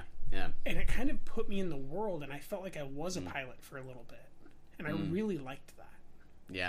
Yeah, that is a nice touch to feel like you're a part of the group in sort of withholding or not withholding those details. Yeah. I thought he was great. I was happy every time Dennis Quaid showed up. He's just got like a bigger smile in this movie than he's ever had. Somehow. He was young. He didn't know about his mortality yet. Yeah. He never had to worry about the earnings reports. He never had to compete with Kevin Costner yet. Yeah. Damn it, Kevin. Oh no, Mel Gibson's in on my roles too, and he can direct himself. Yep. This was a peak. This is one of my favorites of him, I think. Yeah, I think it's a great movie. Well, that's a 3.5 hour movie that you sound like you're done talking about. What else comes to mind for you? Stuff. Probably. I guess like the way that they plot the cities that we inhabit. Kind of an interesting transition. I think that we're in Arizona, or perhaps it's like once again the Reno Tahoe area. Yeah. Of Nevada and California in that desert. What's the desert that we're in? It's like the beginning of the film. It says what desert we're in. I don't remember. Maybe. And just how they start there and then they work their way down to Florida. And it was just interesting to see the way that America is the same no matter where you go, and that we're still inhabiting a bar. We're still doing bar talk. I also had this really weird moment where I was like, are those Russian spies? Like, are those Red Sparrows when those girls come in to seduce Ed Harris? Do you remember this moment? Yeah. I was just thinking of J-Law right then. I was like, oh shit, these are Russians. Something's not right, guys. Do not engage. And then I guess like the other thing that I really want to just bring up before we move on is the visual effects of when he is breaking the sound barrier and nearly blacking out Sam Shepard's character. Yeah. Those are really, really cool effects. Oh, I agree. I was gripped by most of the flight sequences throughout the entire movie. You had doubts about some, but I don't know. For me, space flight. Yeah. Specifically, the space flight, tumbling end over end space capsule. It did not look correct to me. Yeah, that's fair. It's weird sometimes when things, as you watch a film that's this old, I see the dated technology, but my affection for it kind of overrides the recognition that I have of technology having advanced. Yeah. Like I feel the same way about like 2001 or Star Wars or something like that, where you see the miniatures, but it just feels like it's right for the context or something. Oh no, I didn't have a problem with the miniatures. I had a problem with the background. Oh, interesting. In the way that the miniature kind of didn't seem a part of it. Got it. Like 2001 miniatures, the texture absolutely work for me. So yeah. And I mean, we're about to talk about a movie that used miniatures constantly. Yeah. In First Man, so that's not a problem. I love Interstellar, also a movie that uses miniatures. Yeah. And uses the same guy to make the miniatures as First Man. So no, it's not the miniatures. It's this unquantifiable thing where you don't feel like it's part of the same scene. No, I know what that feels like. Yeah. And then I don't know. You gave us a 5-star review. Like, break it down for the people. Give it to them. What's so great? I love America. It's definitely not an I love America thing. It doesn't leave me with any sort of feeling of pride to be an American. Like, if that is a measure of success for a propaganda film, then I think this fails as a propaganda film. Like, it doesn't have anything to do with my nationality. It's in part due to the fearlessness that I believe all these guys had to do what they did every day. I feel like I'm proud of them as people. Yeah, absolutely. The even greater fear that the wives had to experience every day, as they not only saw their men doing this, but also had to watch their husbands seem kind of oblivious to what they were putting their wives through. I felt this conversation will probably take up 20 minutes of First Man talk. Probably, in a way. Like, I don't want to have the same conversation too much, but I think these films succeed in similar ways. We'll talk about this maybe more in First Man. Yeah, absolutely. Again, the bonds and the friendships that I think do form feel very real to me, and are, the kind of thing that I would want to show a kid about. Not only always trying to be the best that you can be in any field, but supporting those around you for a common goal. And working hard. Yeah, to me, it's like a really simple teamwork narrative about excellence and doing your best. Like, it sounds very elementary, but like, to me, like, it's just a very fundamental value. Like, you can call it American. I just call it like good human. Yeah, like I don't know. I really like the opening scene when he's demanding $150,000 to break the sound barrier. And then they go over and they ask Yeager, and he's like, "How much you got?" It's like, "I'm just kidding. You guys are still paying me in the Air Force, right? When do I get in?" Nice touches. Yeah, it's just simple and nice. And he never moves on from that $8,000 paycheck in the film. Yeah. And that was... And then he loses everything. Yeah. Fire. I don't know. Its progression and timing, I think, is really good. Yeah. It's one of those movies that's just hard to explain. I feel like it's almost like in that Cocoon vein of, like, it's just working emotionally so effectively that you don't really know how best to explain or express how it's doing the deepest sadness with this really light on its feet comedy. Right, we have Andy Kaufman constantly being cut to. We have Jeff Goldblum providing comedic relief every time there's a new challenge or the Russians succeed.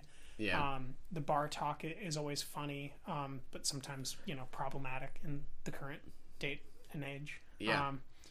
But then there's this deep sadness that the wives are experiencing. There's this competition that's very serious, that's kind of morally questionable with the military-industrial complex of what exactly is going on during these bar conversations. It's just a fascinating film tonally, how it balances everything. And I think that its runtime is what allows it to do this. I agree. Yeah, you said you watched it in a couple chunks. I watched 45 minutes last night, and then I watched the other 2.5 hours this morning. Yeah. So it's kind of test flight and then space flight. Yeah. I did it. I had to do it in 2 halves, and I think it doesn't suffer a whole lot for it. I think it would be great to see it on the big screen in one sitting, but I feel like I was able to pick up. I feel like I need an intermission though. It's long. It's just a lot of sitting.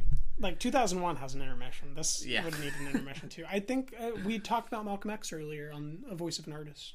And I think that you'd said that it's best to watch it in multiple sittings because it suffered. And I think that maybe the same is true of this. Like, it doesn't suffer if you sit. It doesn't make it worse if you just do it in one sitting. But I think it might improve it if you have more time to meditate on the point in time, the characters, and their slow ascension. And the progression is such that it just doesn't feel disruptive to take a break. No, it's a very slowly paced film. Yeah, exactly. It doesn't feel like there's some break in tension, Yeah. So who's your favorite pilot? Chuck Yeager? Or, what's his name? I really like Randy Quaid. Or Dennis Quaid. Not Randy Quaid. He's the crazy uncle in Christmas Vacation. I think Randy Quaid's probably a better pilot than both of them. Right? Independence Day? Yeah. Oh, definitely. So, no, I was going to say Scott Glenn or Chuck Yeager. Oh, Chuck Yeager, probably. Yeah. Scott Glenn's pretty badass, though. He is. It's true. Well, that's the right stuff. We've got it. Yeah. You don't. Sorry. Moving on. Wait, we talked about the right stuff. That means we don't have the right stuff. Damn it. We had one job. Shall we get to the first man? Your dad's gone to the moon. Neil Armstrong, Buzz Aldrin. We have a go for main engine start.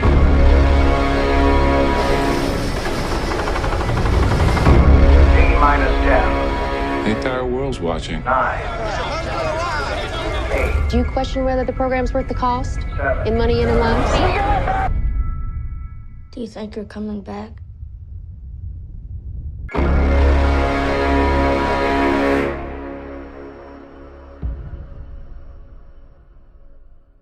First man. Shall we reload? Want to reload? Are you good? I'm good for first man. All right. First man.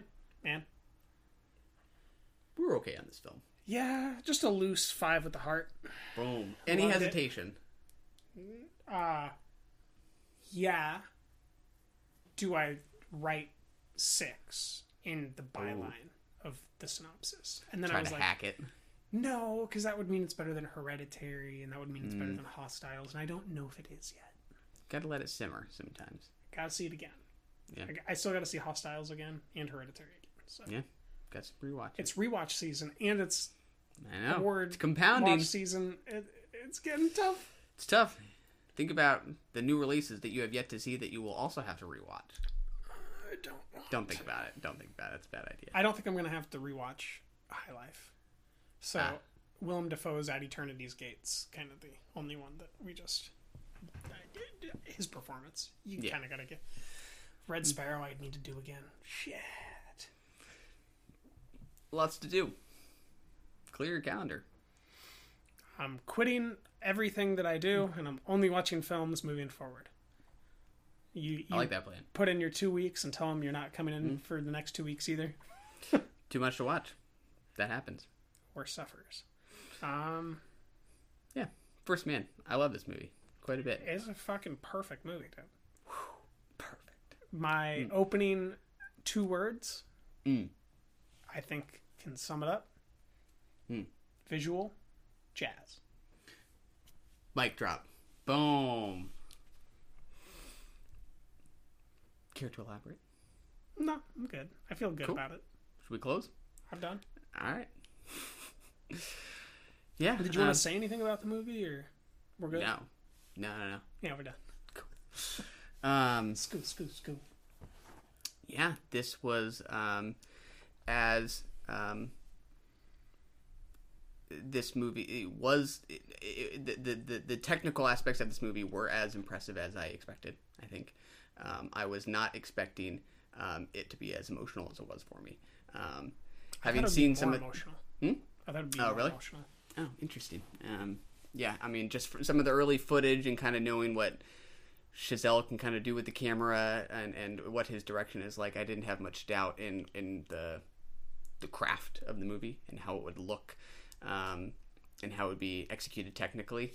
But I think in how he sort of attached an emotional backbone to it did very much catch me off guard. I was expecting something much more conventional than what we got.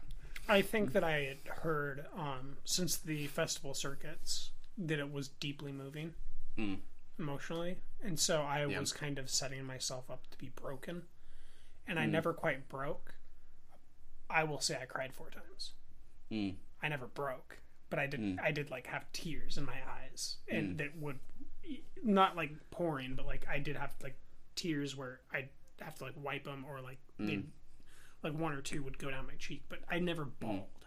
Yeah, I don't think I've bawled at a film yet this year. I think Manchester might be like the last film that got me to bawl. And my then, heart was broken. That was God. it. And then you're pretty good at your Michelle impression, dude. I've done that too many times. And then like Mother got me to cry just like at beauty and like overwhelmingness. But like in different kind of harshness, thing. but like is it very beautiful. Yeah, it's weird. I almost felt that urge like after the film, kind of. Diddaloo. That is Still not got a good sign. Diddaloo. You have a problem. And we're rolling. What were we talking about? Claire Foy needing to get her freckles checked out because Miranda July's worried about them. Needing to grow her hair out. Oh yeah, we were talking about it being emotional. Yeah, I definitely think some of the emotion hit me just in that final scene and in the credits. I have a fruit fly on me. No, you said hit you. I thought I had a fruit fly. You said hit me, so I hit you. That makes sense. Just not helping. Anyways, it's emotional. We'll start there. Some of that wallop, I think, came to me in that final scene and in hindsight, and that's very much made me want to revisit it. From what I gathered from your review, it sounds like most of the emotion came from Neil's relationship with his wife. Is that correct, or is that unfair? That's half true. Okay. You had mentioned love, but I didn't know if that specifically meant romantic love, like, or you were you particularly it means drawn both. Something more broad. I didn't know if it was yes. like the family, the daughter, the wife specifically. So I would characterize the love as the idea of love at the end of Maniac, where you don't know if it's platonic or sexual. So I mean sexual love, I mean platonic love, and I mean everything in between. I mean the love that he has for his sons that he can't express correctly because he's broken by the death of Karen. I mean the love he has for Karen. I mean what the moon means to him because of Karen. I mean the love that he has for Claire Foy's character that he doesn't know how to express because he's broken and doesn't know how to communicate, and he's pouring all of this energy and hard work into this goal.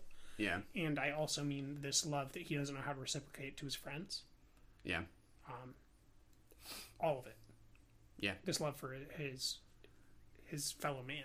That the reason why he went up there is to me what translated this part of the reason he went up there is to do what every single man had died to get the ability to do. The only reason he can go is because all of them died, and if he doesn't go, then all of them died in vain. Yeah. And that it's that respect and love, and I think that it's more love than respect. And I think that maybe his public image is more about respect, and I think that this film communicated that it was love. Yeah. I wouldn't disagree with any of that. I think the emotion in all those various relationships comes through quite clearly. I was perhaps just most drawn to the idea of him specifically grieving the loss of his daughter, and I think that's part of what I would look for more in my second viewing is I was tuned into it the whole time this viewing. Him with his daughter?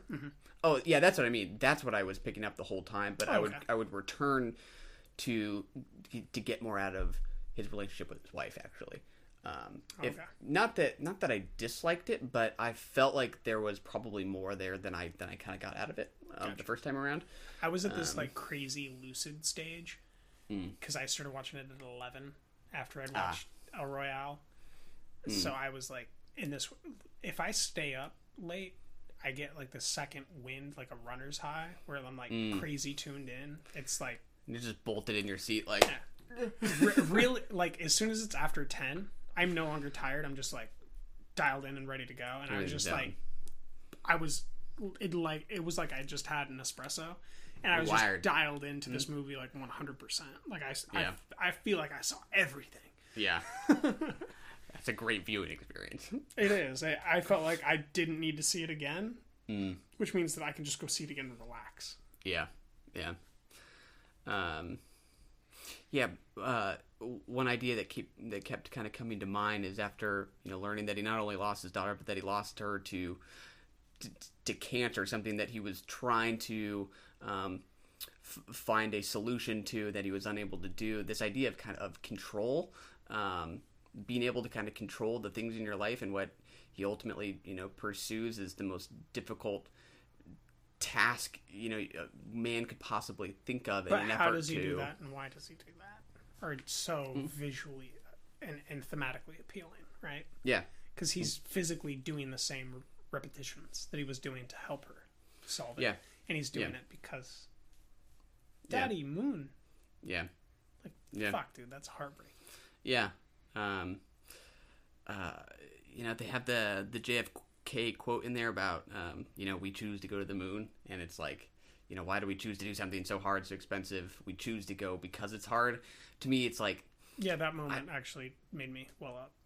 Yeah, to me, I don't know that it was, like, whether or not inspiring is the right word or not. Like, I don't know that I was inspired by that. It was meant to be inspiring at the time, but, like, to me, there is this, like, really tragic irony in it because, like, the most difficult thing he has to do in this movie is something he didn't choose for himself. It's the loss of his daughter. It's like, it's something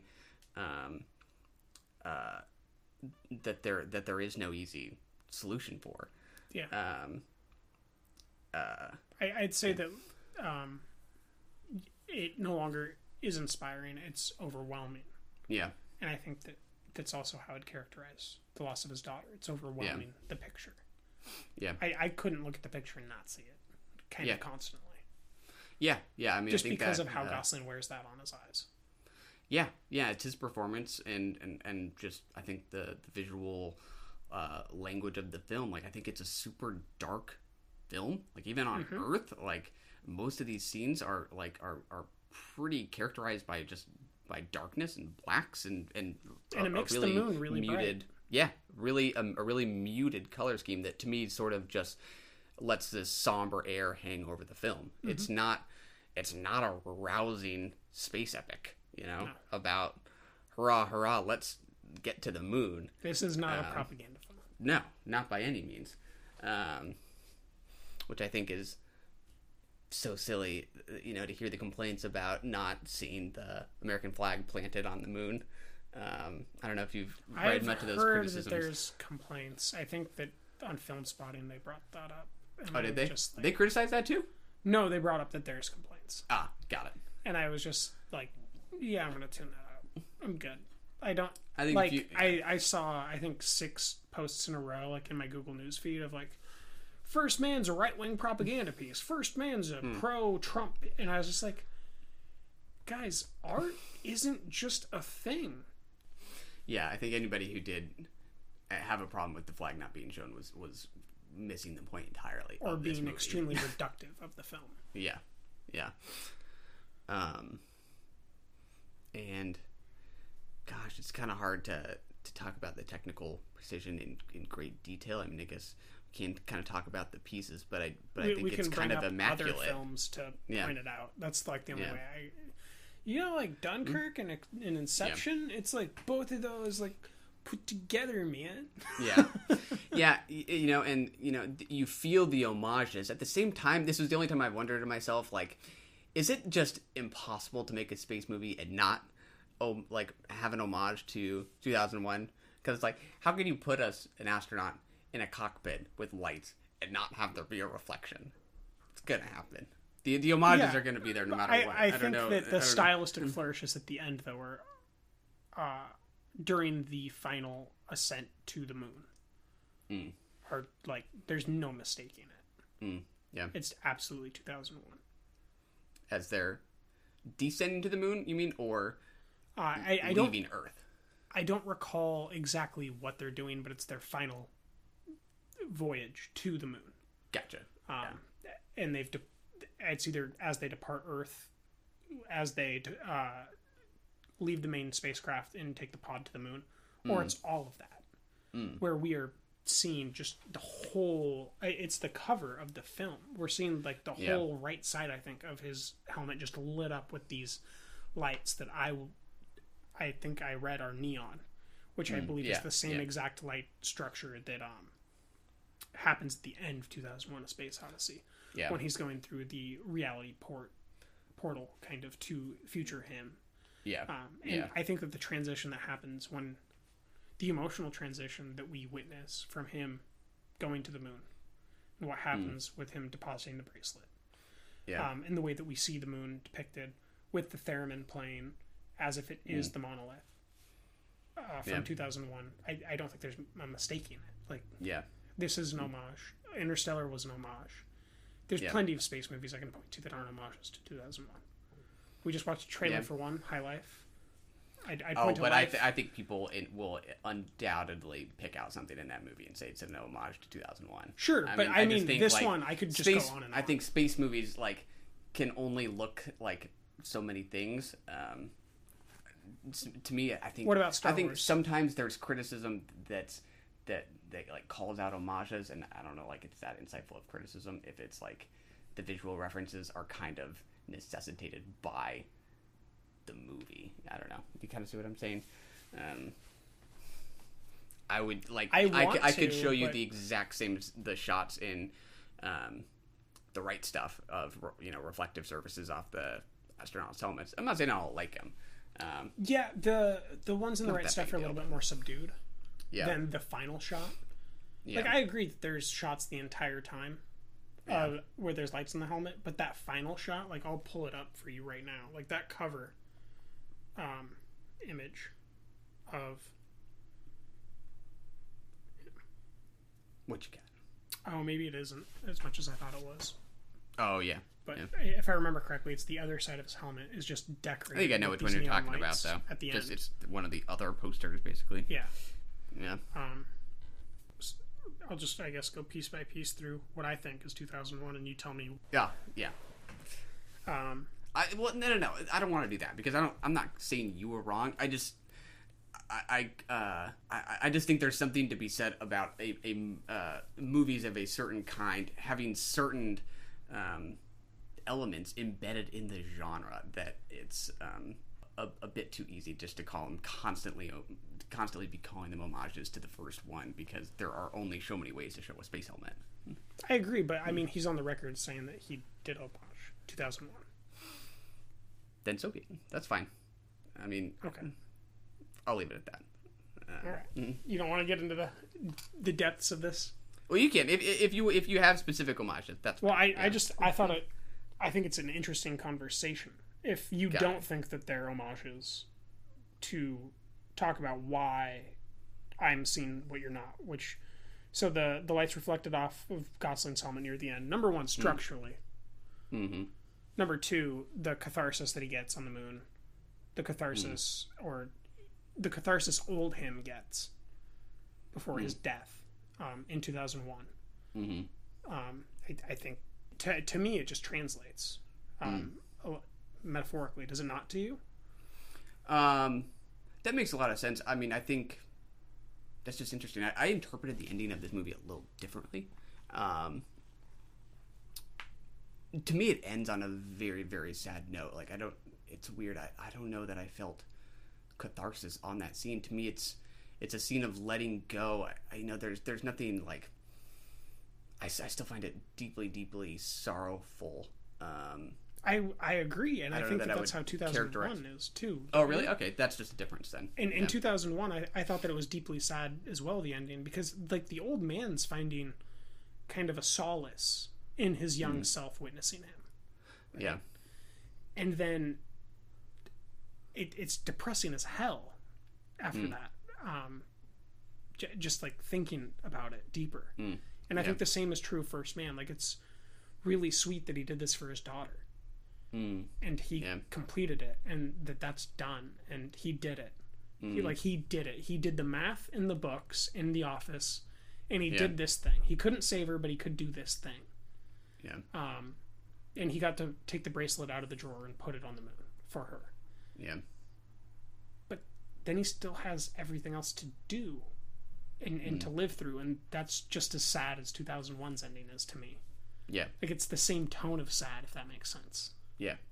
That's how I felt about it. Like, it's the same tone, and I felt it, I guess. Like in my chest. And then the docking sequence. You vibing with me there? Like, yeah. Agreement. Okay, the docking sequence. Okay. How about the AI concern during the docking sequence? It's very, very brief. I don't know that I remember that. So the reason why they begin spiraling, they think, is because of the computer system of the of the other Yeah. the other ship that they are attached to. Yeah, yeah, gotcha. Okay. Yeah, that makes sense.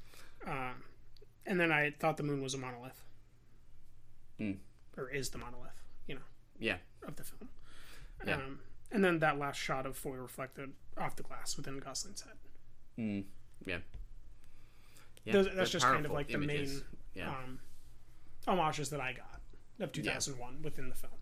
And I think it's its own film, but I just think that since Interstellar, nothing's homage 2001 and had its own identity as strongly. Yeah. Like, it's not like I think this is trying to be 2001. It's like Yeah. I think it's its own independent film that Yeah. homages this film wonderfully. Yeah, I mean, some of these are much more specific than what I was alluding to. I mean, I think there are certain simplistic gestures that to me aren't terribly interesting that I think people sometimes you replace for good criticism. To me, this is good criticism. These are interesting connections. Thank you. Yeah. I'm not criticizing this at all. But when I don't know, I just think that there are certain connections that to me feel too easy. Yeah, I suppose there might be some stuff that I didn't pick up on now that I think about it, like the 2001 sequence where he's still interacting with people before they're independently on the ship. That might be interesting to just watch that part of 2001 again, and then before you go see First Man, not necessarily look for it, but just kind of draw it out. Yeah. Just because you don't know what he hid in there. Yeah. You know, and I trust Chazelle to hide some gems. Definitely. Oh yeah. I really liked the graininess of the cinematography. Ooh, yeah. Thought it was lovely. I know some people. I saw some writing characterize it as nostalgic. To me, it just sort of conjured the feeling of a memory, and this is very much about the memory of his daughter. To me, that was just a perfect harmony between emotion and form. Mm-hmm. This is about him remembering her, and this feels like something that's being remembered. How about like the fact that the moon is a dead rock? Oh God! Don't even say that. Like when they get there. Why did you say that? When they get there and he turns around and they look at Earth and Earth is all beautiful like the moon normally is. Yeah. But it looks like alive. Yeah. And like he left all that life to come do this for death, like on this dead rock. Yeah. It's like, oh, this is sad. Yeah. But like visually, like this is a masterful filmmaker visually making me feel the themes of the narrative. Yeah. I agree. I think he's here to stay. Oh, I think he'll be around. I'm going out on a limb. Bold, man. Want to put money on that? I do. I think he's going to be an Oscar third Oscar. I think he's gonna win a Oscar for directing last year. Wait, no, 2 years ago. Shit, I already lost the bet. Coming strong out of the gates. Yeah, like I said, I really, really liked Claire Foy. I just think I would just watch their relationship even more closely and watch her more closely on the second go-round. I recommend it. Yeah, I was very much in his headspace on this viewing. I couldn't get there. Interesting. I couldn't get there. Every part of him that I could understand was from Karen, the boys, or Claire's character, or like what the men were saying about him. Like it was never him that I was getting. That's interesting. I like hearing that because I got less out of some of those things, but if maybe like that's only going to reinforce what I did see in him. Yeah. To me, it was a similar feeling to what I got from Casey Affleck in Manchester by the Sea. I once again was about to say Ghost Story. Yeah. Just a ghost of a man.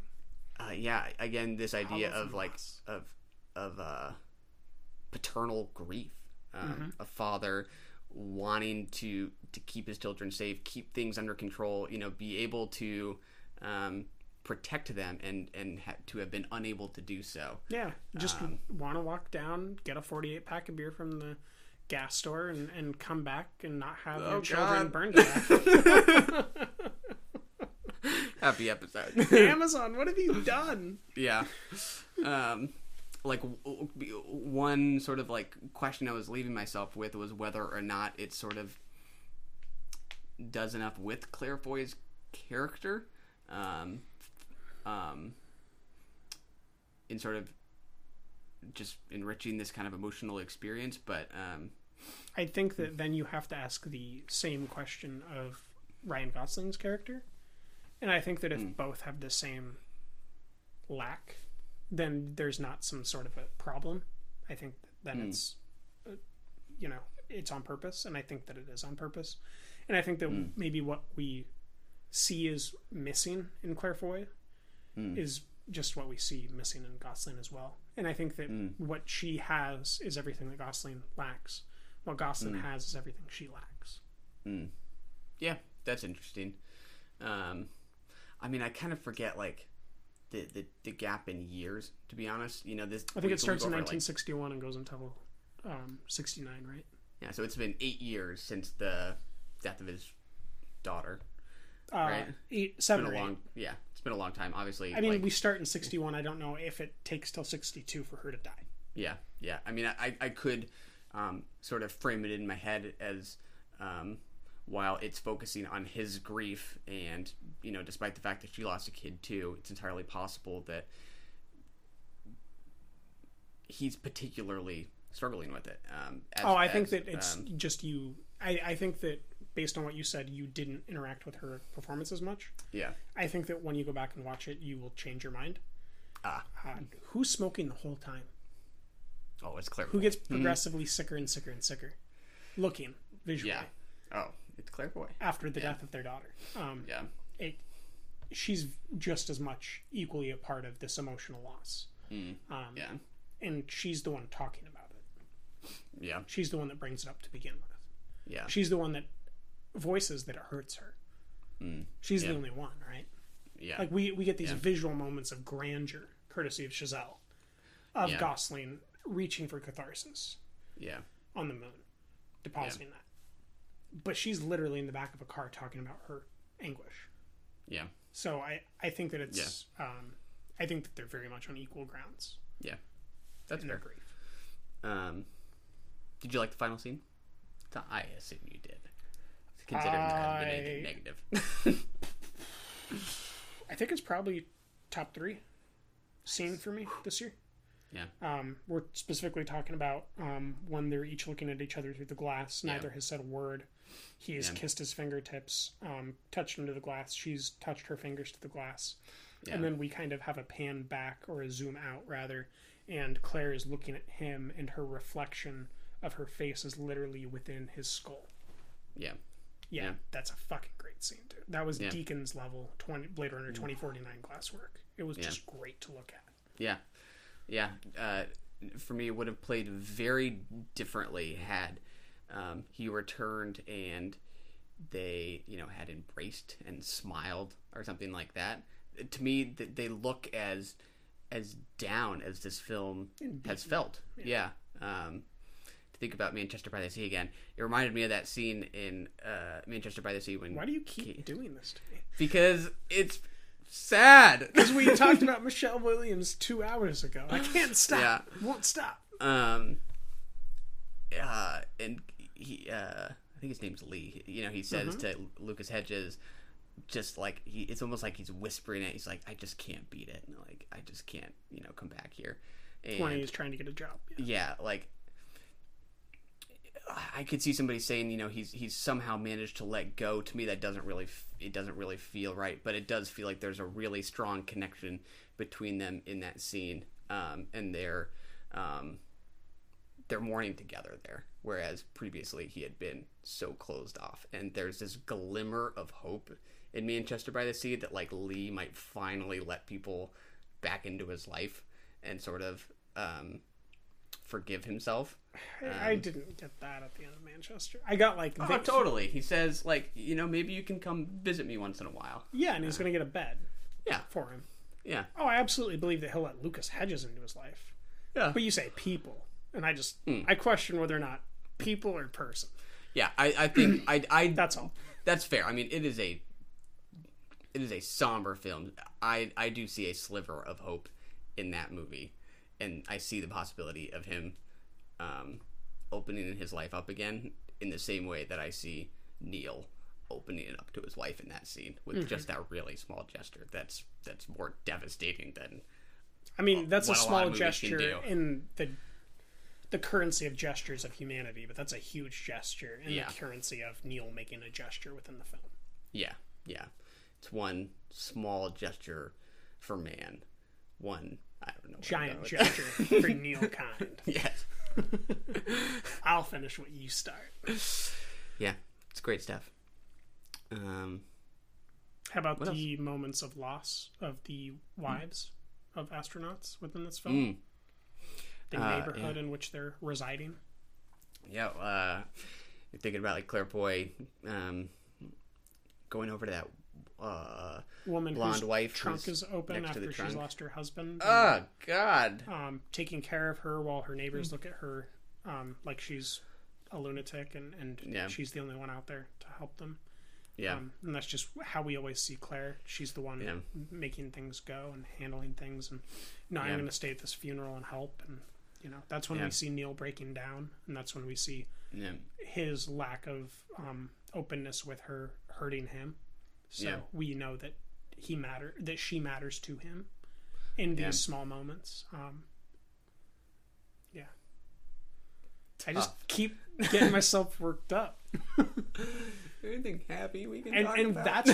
that is why I call this visual jazz, because jazz is sad. It's literally blues, right? And this movie is the blues. Like it is. Yeah. When you say jazz, like I'm thinking of like the lonely trumpet player or something like that. That's what I think. Really? I mean, the word jazz is interesting in association with this movie because when I think of jazz, sometimes I think of improvisation, and this movie doesn't feel improvisational to me. It feels somber, and I can think of a somber tone in jazz. Absolutely. So there's a tonal thing. I think that there's visual riffing when we're within the rocket. And what we focus on, the way that we're depicted buttons while it's shaking, and we're getting the shaking cam that's giving us this close-up of buttons and the rivets and how shaky this whole thing looks. Yeah. That is jazz, dude. Oh, that is jazz. Yeah. That got me all jazzed up, baby. Woo-wee. Woo! You want to go see First Man? We got 2 I squeeze it in. The music itself. Did you like the music? I honestly didn't notice it. No? I mean, like, the OST or the music in the film? Yeah, the soundtrack. Yeah. I responded well to the atmosphere. Yeah. Or atmosphere music. I thought you meant like music in the film. I was like, I don't remember music. Yeah. Like I remember a soundtrack. Yeah. But I don't remember like music. Yeah. Yeah. Same guy who did the La La Land scores, but I thought he tailored it just right for a very different mood. Tailored it. Does that mean succeeded? Could we say I tailored it? Yeah, I think so. I like it. No, it really did fit it. It doesn't work without that. Yeah. That atmosphere sounds are when I would swell with emotion and weep. Yeah. Yeah.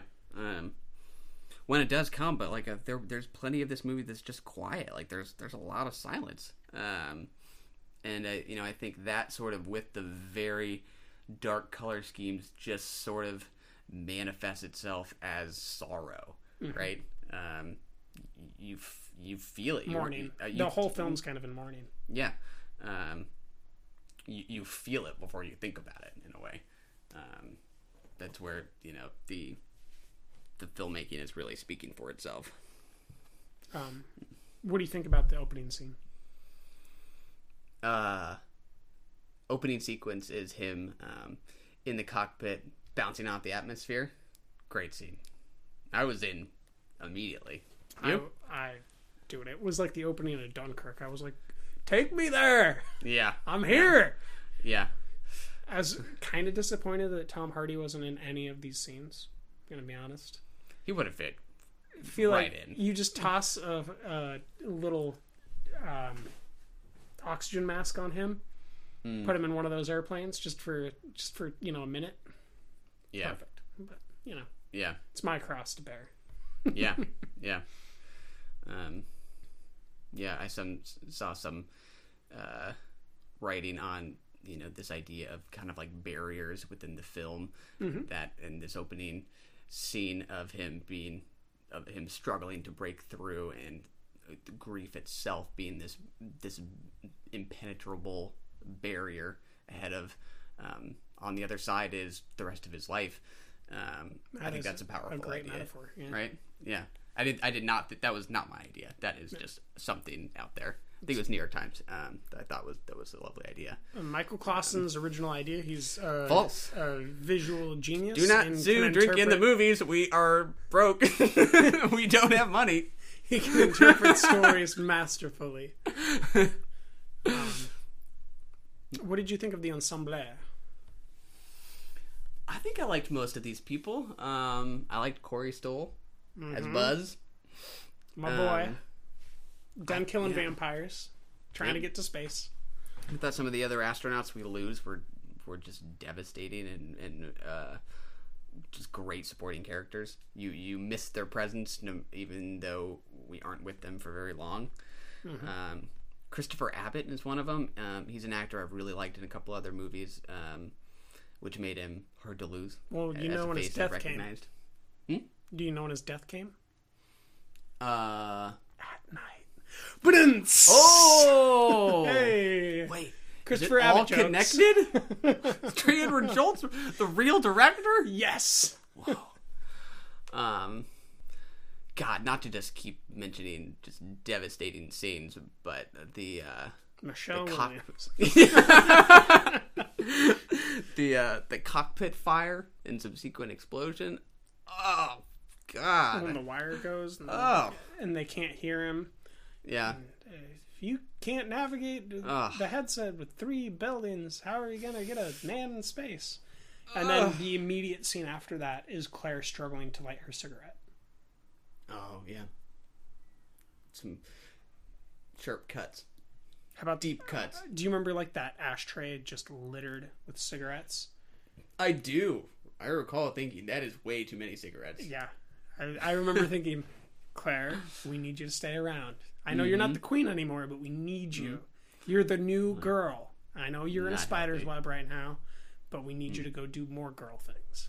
Not good. Like Not kill good other people. Yes. Yeah. Yeah, and Ryan Gosling, I thought his performance was perfect. I thought he was casted perfectly. Like, this is what he does. Yeah, I agree. Yeah. I think that La La Land, he wasn't bad, but they didn't play into his strengths like Refn had identified his strengths to be. Yeah, I think if minimalism is a thing in performance, I think he is the epitome. A strong representative of that type. Do you think that he should have talked more? No, definitely not. Okay. You? No, but I have heard people complaining that he should have talked more. But but with where I'm at with him on kind of a performance continuum, his strength is minimalism and comedy, and I don't think that this plays into his ability at speechcraft. Yeah. I remember people saying the same thing about Casey Affleck in Manchester by the Sea. I remember people saying the same thing about the 3 actors who play Chiron in Moonlight. I do think to write characters that are particularly not outspoken does make it difficult for some people to connect. Like, we are human. We do connect in part through words. Like, I don't know that I really I would really criticize anybody who has problems kind of connecting with a wordless performance. I do think that it just I feel like Claire Foy does enough talking and enough. She's a raw nerve to the point where I think you don't need to connect to Neil. You can connect to Claire and understand who Neil is through his wife. Yeah. Like in this film, she's not Claire. She's Neil Armstrong's wife. She's basically she's half of Neil Armstrong to me. Yeah. Like, you can't know Neil without knowing Claire in this film. Yeah. Yeah. Yeah, and she has plenty of dialogue. Huh. So I mean, she's got the best supporting actress performance of the year. Think so? I Is that know your so. favorite? Those are facts. I haven't seen the rest of what's to come, but I've seen what's out, and yeah, that's a fact. Yeah. Michelle Williams in Life of the Party can go down the list. Yeah. Supporting actors and actresses categories are so weird because sometimes they do like category fraud, and somebody who's obviously a lead just gets put in the supporting category because they think they have a better chance there. Yeah, it's always hard to judge. It's gonna be real weird what happens with Ocean's 8. Oh yeah, I hadn't even thought about that. It's a real ensemble. We got Sandra. We got Kate. We got Sarah Paulson. It's going to be interesting how those stack down. I don't know. The movie was reviewed well enough to have legs to get all the way to the Oscars. I don't know. I love Sarah. Oh, I love Sarah Paulson too.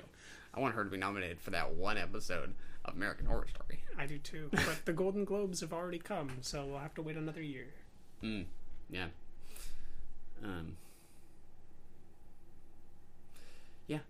You know, I also kind of thought about Hereditary when I was watching this movie, just as two movies about grief and two movies that are using genre and their respective genres in refreshing ways to explore and comment on grief. I think one's more specifically focused on maternal grief, and one's more paternal grief.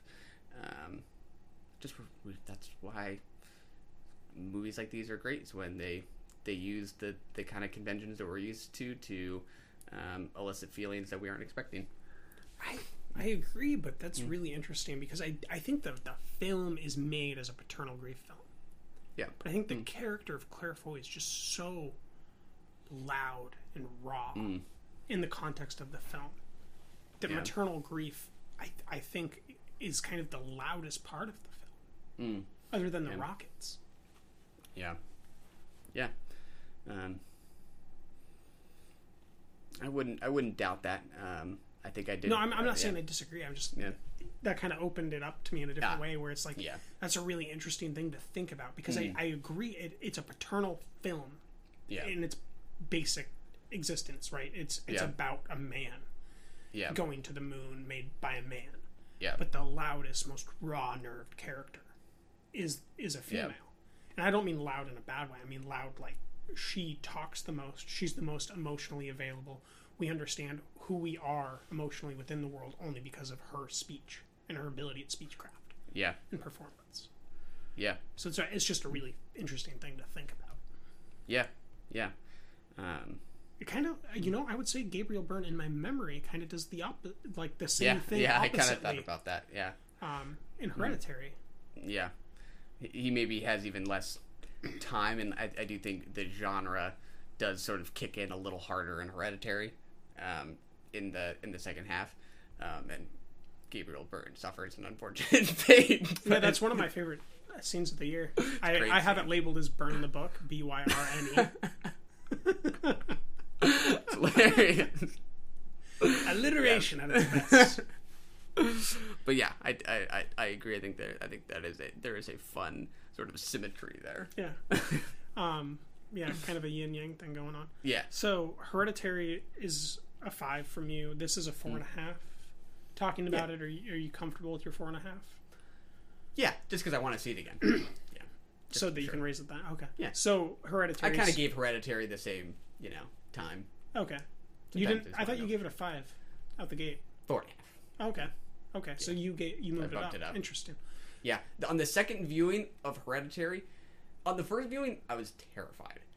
Absolutely terrified. The second viewing, I felt like I was more likely to cry for the first half of the movie. Okay. Because you have dread, knowing what's to come and what's happening. It's a big part of it. Yeah. I mean, the second time around, that burial scene and just the heaving of her crying and like the devastation she feels only to know what's coming, like it's just brutal. And that helped bump it up, just knowing that it only improves. It doesn't feel tired the second time. No, she's about to crawl on the ceiling, so a woman gets better. Yeah, exactly. About to bang her head up against it. So is Hereditary now your favorite film of the year? I also haven't seen First Reformed a second time yet. So, okay. I have this benefit right now of knowing that Hereditary improved on 2. That just means a lot. But all 3 of these are right up there. They're kind of jockeying for the top spots. I was about to say, so your top 3 right now is First Reformed, Hereditary, and First Man. No doubt. The order there, just TBD. And it'll be really funny if First Man and First Reformed are in second and third. Yeah, exactly. Yeah. Trying to jockey for first with your names. Yeah. I even thought about, like, if there was a connection between First Reformed, he loses a son in that, and I think it's a defining, it's one of his defining traits, but I didn't go there. I didn't feel like it was quite strong enough. I would say that there's more defined in, like, Mother again, and that. Like, that'd be an interesting pairing of the films. Yeah. What about you? Oh, it's still what it's always been. First Man didn't shake things up? Yeah, but I think my top 3 is still the same. Got it. Hereditary, Hostiles, Unsane. Gotcha. For feature films. Yeah.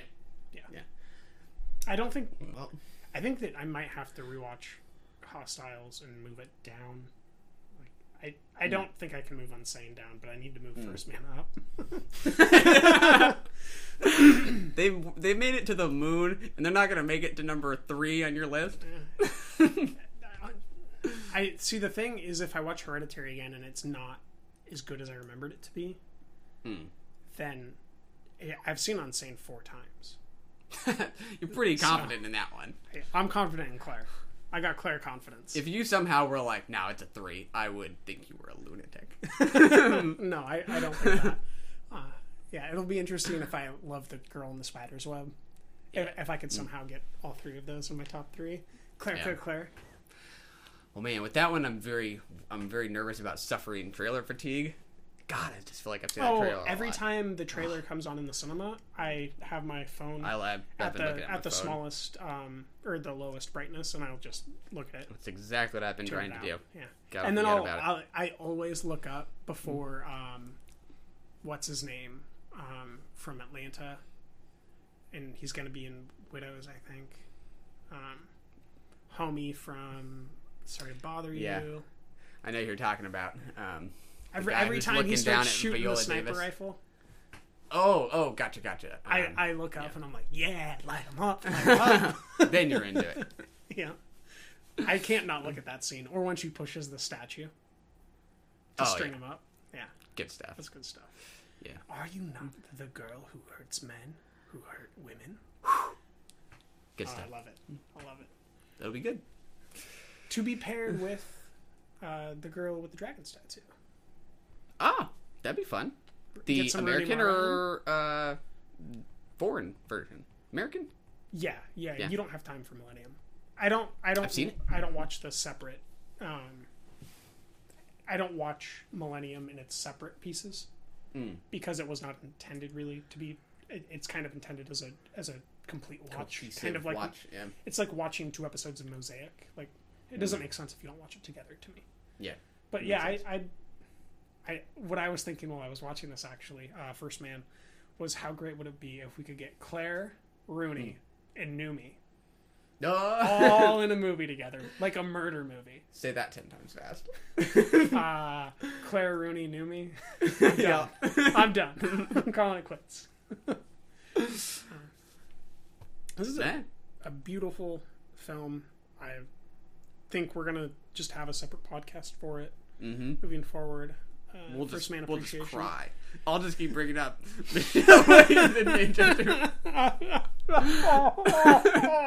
You're like, it's not even relevant anymore. What about Michelle Williams' funny voice, Life of the Party?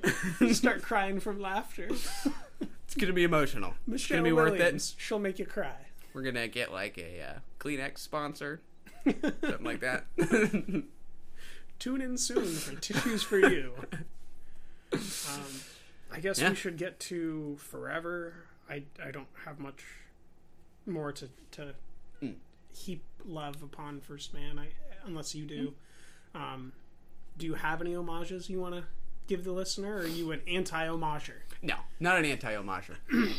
No particular visual homages that that came to mind. I was thinking more about some of these emotional connections to some of these other films that came to mind. Yeah. Which is interesting considering it is such a visually powered film. That the visuals make you think about emotions more than other visuals. Yeah, exactly. I think that's kind of, that's what makes, I think, Jenkins. And that's maybe what makes Chazelle. Yeah. I also really want to watch Whiplash again after watching this. I was really so close to watching either that or La La Land again. And I haven't ever seen Guy and Madeline on the park bench. Me neither. It's never. I've just had trouble prioritizing it, but gotta do it at some point. It sounds like a spring movie. Yeah, I think so. Spring. A guy and a gal. His name is Madeline on a park bench. It sounds nice. I'm sure it won't get sad. It's only a Damien Chazelle movie. Those are never sad. Spring, when all of our second tier priorities are watched. Yeah. Well, they're top priorities. It's just they're not relevant to people right now. So yeah, exactly. We want you to listen. Yeah, exactly. Forever. Remember the time we were here and we saw all those butterflies? Oh, yeah, that was really cool. Where do you think they were all going? Probably the Grand Canyon. That's where I would go if I could fly. Next up, we're talking about Forever, the Amazon original series, starring Maya Rudolph, Fred Armisen, a indie-styled dramedy of sorts. I liked it quite a bit. Directed and written by Alan Yang of Master of None. Boom. Fame. I loved. You liked as well. I love. Yes. Yeah. Don't say I like and you love. I love too. Yeah. I love it. I know everyone else does. You're a little so on it. That's fine. Hey. What is this, France? Saying so? Are you German? Yeah. You already mentioned earlier you felt his sensibility immediately. Came hot out the gates with that Master of None visual style. Yeah. I think he's got a really unique depth of frame that's kind of, it's not sterile because it has a sense of emotion, but it's just distinctly him. It's almost like he shoots corner depths. Like he's always kind of focused on a corner, I think. Yeah. Oh, yeah. I think about all those Master of None restaurant and bar scenes where Aziz is going out with his friends, Oh, I just want to rub my tummy like Aziz. Go look at that Italian food. Are you hungry now? I am. We just had these delicious steak grinders and I'm ready for more. Yeah, that's interesting. I hadn't thought about that, but I can absolutely see that in both, for sure. Yeah, we're going to talk about spoilers here, I assume, as always. Yeah, we never not talk about them, so let's talk about them. So I was fully expecting for nobody to die in this show. Yeah, I can't believe that they made it so long without killing Maya, Right? I feel like you kill her in the first 2 minutes, normally. Yeah, of course. It's Paul Thomas Anderson's wife. You gotta kill her. Yeah. Yeah, but we make it a whole episode in until Fred Armisen is dead. The old hits a tree. Skiing accident. Classic. Yep. I thought this episode was hilarious. I was laughing out loud on numerous occasions. I was laughing out loud pretty constantly, and then once they went on the ski trip, it got really melodrama heavy. Like, it notably changed tone. I was like, what's going on? And she's like in the ski lodge, and it begins to be like maybe she's gonna cheat on him. Yeah. At the bar, and he's just like dead. And I almost was like, did I miss something? Like, did they release these out of order? Or like, did I hallucinate away 5 minutes? Like, what happened? Yeah. It's startling, to say the least. But, blackly comic. Yeah, it's a black comedy, for sure. It's very much of the Irish tone of black comedy. Yeah. Yeah, it's one of those shows it's hard to talk about with just wanting to, list some of the things that, you think are so funny. Even though I think comedy criticism is something that, I've never figured out, how to really get into. I just want to talk about what I found so funny. What's so funny? The first thing that comes to mind is Maya Rudolph in the episode 2, getting pulled in after they've realized that Yes. people are embezzling money from her company. And she says, I Can don't I think think I'm about qualified. Yeah. You're the only one who hasn't fucking But it's stolen stolen anything. Hilarious. And that lady, like, I don't She know was her name, perfect. but she's so good. She's always good. Just plays it so straight. It was just great. The end with the pecans, just another classic death. Yeah. Killing Choking Maya. on a nut. Yep. Choking on pecans on her way to an all expenses paid trip first class to Hawaii. Yep. I thought her friend was really funny. They go out to brunch and they're talking about taking up skiing, and she's like, "You're in your 40s. You're supposed to be quitting shit, not starting new shit." Yeah, her friend is awesome. I thought she was great. I think her friend is like a straight up stand up. I felt that. And I need to. I don't know if she has specials, but I need to look into that. I was very amused. We might need to do a comedy specials thing in the winter. Yeah, as well. I know. You're ahead of you're ahead of me in the comedy game. Yeah, I gotta shorts catch and up. comedy. You don't even try. I don't indulge. Yeah. You can keep watching your fancy composer presentations. Oh, that was at a nice. park. That was real nice. I bet it was. I looked at that. I was like, I want that. How do I get that? Oh, it's nice. It was. You know what? It was. After watching First Man, I didn't want like another narrative. I just wanted something, and I'm like, this looks nice. It looked like you were saving it. I was like, ooh, that's a good one. That looks like a good one. Yeah, 2 episodes in, both main characters dead. I don't know where the show is gonna go. Is this? Well, it says that they're in heaven at the end of episode 2. It says like he says we're in heaven. Fred Armisen does. Or no, he says you're dead. Yeah. Yeah. I guess, and I interpreted it as heaven. And It then looks pleasant. and then I immediately started thinking, oh, this is the good place. They're in hell. Yeah. The Good Place kind of ruined things. I love that show for though. this like narrative strategy. Yeah, forever as writers are like, God damn it, we blew it. Yeah, a little hard to tell if this is going to be a two-hander. Surely there will be other people wherever they are, don't you think? Oh yeah, that town is going to have people. It's like, going to be a populated place. one of those houses is where Bill Hader lives. Is These he are in this? facts. No, but I'm dreaming. This is your heaven. Yeah. I see.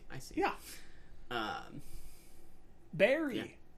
Can he be Barry from the show Barry in the show? It's a crossover. Yeah. Yeah, especially with only it being a 25-minute show. I think it'll be easy to stick with. Was it only 25 minutes? 20 to 30, sure. Okay. I thought it was more of the 30 line. For some reason, it's not one of the 40 to 60 shows. It's it's a half hour ish. For me, like 22 to 25 is totally different than straight up 30. Because 22 to 25 almost always means the narrative breaks for commercial television, and a straight up 30 it means it's a full narrative that doesn't have to break. So the strategy of writing is entirely different, and the editing ends up being entirely different, especially in a comedy. Yeah. But yeah, definitely short enough that I think it packs a lot into its time. It's quite efficient, I found. It's really good looking. It has this tone of Portlandia. Oh yeah. Especially at the beginning with just Fred's consistent awkwardness. Oh yeah. And like I wasn't even laughing. I was just amused but also beleaguered at I always get beleaguered at Fred's performances. Yeah. They're amusing but they're draining. Yeah, him serving the same dish every time at the cabin. Yeah. His little hand gesture. Voila. Great stuff. Yeah, I don't know that has she done any kind of recurring television? I mean, she's the judge in The Good Place. Yeah. I remember that. She had Maya and Marty on NBC for a brief run. Oh, I didn't see that. Okay, which was Martin Short and her having a variety show, which was really, really good and unfortunately canceled because it's really hard to have a variety show in the current frame. If they would have put it on Netflix, it would have done fine, I'm sure. Yeah. And then she's obviously has her role in SNL that very noted. And then just guest roles, guest writing, that type of stuff. I don't know of a major recurring role for her.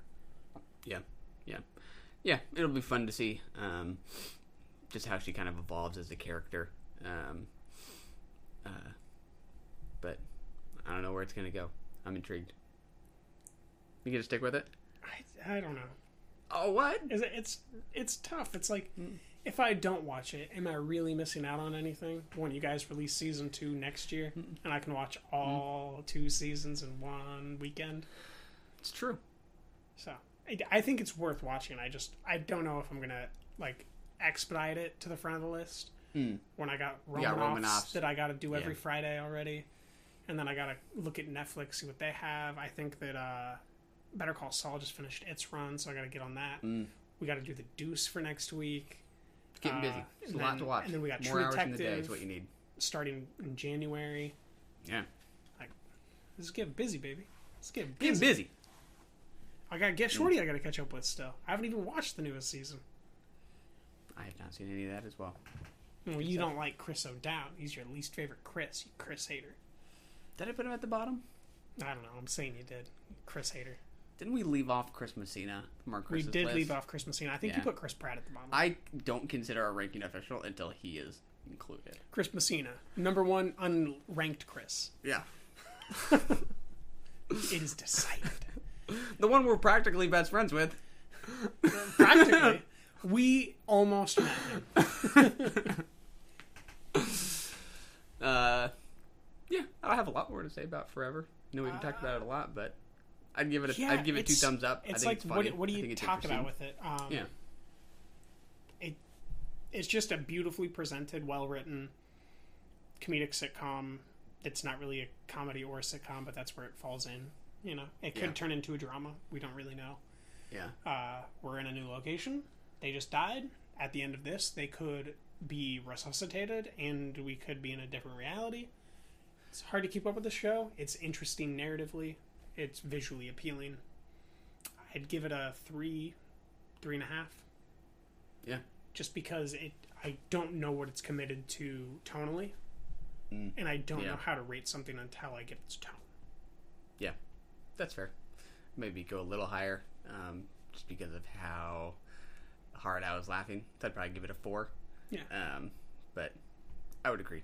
It's a little early to go higher than that. You are a Fred lover. Yes. I love Fred, true. But you are a Fred lover. Like, Portlandia drains me. You get energized by Portlandia. Very much so. You just very easily could have substituted Carrie Brownstein here, and I'm glad that Maya Rudolph is here, but, like, the sensibility is just... It's so similar. Oh, I vastly prefer Maya. Yeah? Oh, you don't like Carrie Brownstein? No, I do, but I think Maya is, like, an otherworldly comedic talent. And she does not have enough roles. Like, the fact that we can't name a recurring role. I know. That's kind of why I was thinking, like, I'm just eager to see what she does. She's a hilarious lady. Yeah. It'll be fun. Oh, duh. Fucking Big Mouth. I don't know what that is. Kroll Show? Nick Kroll's cartoon on Netflix? Yeah. Ah, okay. Yeah, she's the main character voice work? Yeah. Ah, nice. Boom. Remember. Cool. I can see that. Her voice is so distinctive. I could see that. Yes, it is. That'd be fun. And vastly humorous. So next week on Tap Michael, we are going to be watching the original Halloween, as well as the new Halloween, as well as a film that is currently in festival runs called Streamer, that is an original independent title, as well as the classic Night of the Living Dead. Our TV for the week will be the first 2 episodes of Season 2 of The Deuce, and our bonus streaming title is Apostle, which we both might review, but I will definitely be able to talk about. There you go. Little Halloween special. Little Halloween. All right, Michael. Well, I think that does it for this week. Next week, we will be talking about some scares and some frights. Ooh. Looking forward to it. Cheers. Run! Go! Get to the chopper! We have to go. I'm coming with you. That was brilliant. End scene. And good.